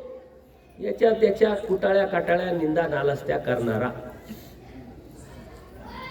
याच्यामुळे तुमच्या जीवनात दुःख आहे, बाकी काही नाही. कोण आहे तुमच्या जीवनात? याच्यावरती तुमची सुख अवलंबून. आणि तोच आपल्याला आवडतो कारण त्या साऱ्या गावाच्या बातम्या तो देतो. काय झालं लय उत्सुकता राहते. त्यांनी सांगेल राहत, सांगू नको कोणाला, तुला एकट्याला सांगतोय. त्यांनी 100 जण अगोदर सांगून येईल राहत, सारं गाव फिरून येईल राहत. जे अनुभव होतं आपल्याकडे असतात. जर नाही सांगता आलं तर पोट दुखायला लागतं. दुसऱ्यांवरती बोलणं बंद आणि जो बोलतो त्याची संगत बंद. तुमच्या जीवनात सुख येते. सुख सुख दुःख दुःख काय आहे, त्याच्या व्याख्या काय आहे, ते प्राप्त कुठून करायचंय? म्हणजे आपण आपल्याकडे बघायचं. आपण आपल्याकडे बघत नाही, साऱ्या दुनियेकडे बघतो. औसा माता असते, आचार्य येतात, चल बाई व्यापार करायचा, काहीतरी सेवा करायची देवाची. म्हणजे तुला काही मीच दिसते काय? ही सारे दिसत नाही का कोणी? देव शेजारी असतात. म्हणले बाई रजस्तम निर्सुनी सत्वस्थिता धर्मी आली का? तुझे रजतम जे आहे ना, हे दिसतंय ते दिसतंय, हा दिसतोय तो दिसतोय, मीच दिसतोय का? हे जे बोलणं नाही रजतमाचं आहे. ही निर्सून जेव्हा निकाळशील त्यावेळेस तुला धर्माचा अधिकार होईल. तू हे सोडून दे. तुला दिलेली संधी आहे, तुला दिलेली ही सेवेची संधी, त्यातून तुझी प्राप्ती होणार आहे. म्हणजे देवा हे सारे कोणी असे दिसत नाही विचार करताना. तू विचार कर, याचा त्याचा विचार करू नको. आचार्य त्याचा तू तुझा विचार कर. तुझ्या जीवनात तुला सुख पाहिजे ना, तुझ्या जीवनात तुला देव पाहिजे ना, तुला मस्त राहायचंय ना, स्वस्त राहायचंय ना, राहायचं कोणाला आहे? तुला. याचा तिचा काय विचार करायचा? म्हणून स्वतःचा जेव्हा विचार करणं तेव्हा स्वतःचा हिताचा विचार येतो. स्वतःच्या हिताचा विचार कराल तेव्हा तुमच्या जीवनात सुख येतील. आणि सुखाचा विचार कराल तेव्हा या साऱ्या ज्या गोष्टी आहेत हे जर बंद केलं तर तुम्हाला खूप मोठी धार्मिकता करायची गरज नाही, खूप विडे व्हायची गरज नाही, खूप स्थानवंदन करायची गरज नाही, खूप क्रिया करायची गरज नाही, खूप सत्संग ऐकायची गरज नाही. अगदी थोड्या थोड्या गोष्टी तुमच्या जीवनात उतरवल्या तर तुम्ही सुखी व्हाल. आणि सांगण्याचं तात्पर्य आहे की 2026 मध्ये तरी तुम्हाला सुख प्राप्त व्हावं. वर्षाचा पहिला दिवस आहे, पहिला सत्संग आहे. शिदुरी म्हणून तुम्ही काय घेऊन जाल? कोणाबरोबर राहायचं, कोणाबरोबर नाही राहायचं, काय बोलायचं, काय नाही बोलायचं. आरशा समोर गेल्यानंतर सकाळी काय सांगायचं, रात्री काय सांगायचं. पावडर लावताना लक्षात आलंच पाहिजे बाबांनी काय सांगितलं. एखादी चापट मारा पण जास्त मारू नका, दवाखान्यात जाईल. पोरांना मारतो, चुकीचं पोरांनी केलं तर धपाटा मारतो. ते लहान आहे म्हणून. आपण कुठं मोठे झालो? आपण काही चुका कमी करतो का? आपल्या चुका कमी करणं म्हणजे आरशा समोर उभं राहणं. तो आरसा आपल्या जीवनात निर्माण करा, आपलाच आपला. आपल्यातून आपण बाहेर पडा आणि त्या बाहेर पडलेला जो आपण आहोत ते आपल्याला सांगायला लावा. अगदी सोपं. आणि हे सारं तत्वज्ञान जीवन सुखी या जो आतला आहे तो बाहेरूनचा बाहेरचा आहे, जो बाहेरचा आहे तो आतल्या आत आहे, याची जाणीव याचा समज निर्माण करून घेतला तर नक्की तुमच्या जीवनात सुख येतील. आणि असेच सुख तुमच्या जीवनात येत राहो. आणि ही प्रवृत्ती तुमच्या निर्माणातून आल्यानंतर तुम्ही फ्रेश राहो, मस्त प्रसन्न राहो. त्या देवालाही तुमच्या जवळ यावंसं वाटावं. कारण बघा, कोणाच्या जवळ आपण जातो का? ज्याचा चेहरा सतत पडेल राहतो, दुःखी राहतो, त्याच्या जवळ जातो का आपण? कधी यायचं म्हणते सारं देवाने दिलंय, परंतु हा सारा दुःखी, याच्याकडे काहीच नसू द्या, पण मस्त हसतोय, प्रसन्न बोलतोय, पॉझिटिव्ह बोलतोय, त्याच्याकडे काही नसू द्या, त्याच्याजवळ जावंसं वाटतं. देवाला आपल्या जवळ आणायचं आहे. आपल्याला कसं राहावं लागेल? मस्त राहावं लागेल. हे मस्त आपल्या हृदयाच्या स्वच्छतेतून निर्माण होणार आहे. घरामध्ये गेल्यानंतर थोडी घाण असली तर बायांना घाण आवडते का? नाही, लगेच स्वच्छ करतात. सकाळी उठल्यानंतर पहिले झाड लोट झटकणं दिवसभर त्यांचं चालू राहतं. कधीही घरात घाण राहण्याची काळजी घेतात. इथं सुद्धा बसताना या साऱ्या पोरांनी मंडळाच्या साफसफाई केलेली, तरी पण मी पाहत होतो, बसताना सुद्धा फुकीत होते, असे करीत होते आणि बसत होते. घाण आपल्याला आवडत नाही, देवाला कशी आवडत? मी पाहतो, बारीक नजर राहते माझ्या. ज्यांच्या गोपारने त्यांनी झटाकले मग बसले, ज्यांच्याकडे काहीच नाही ते फुकले.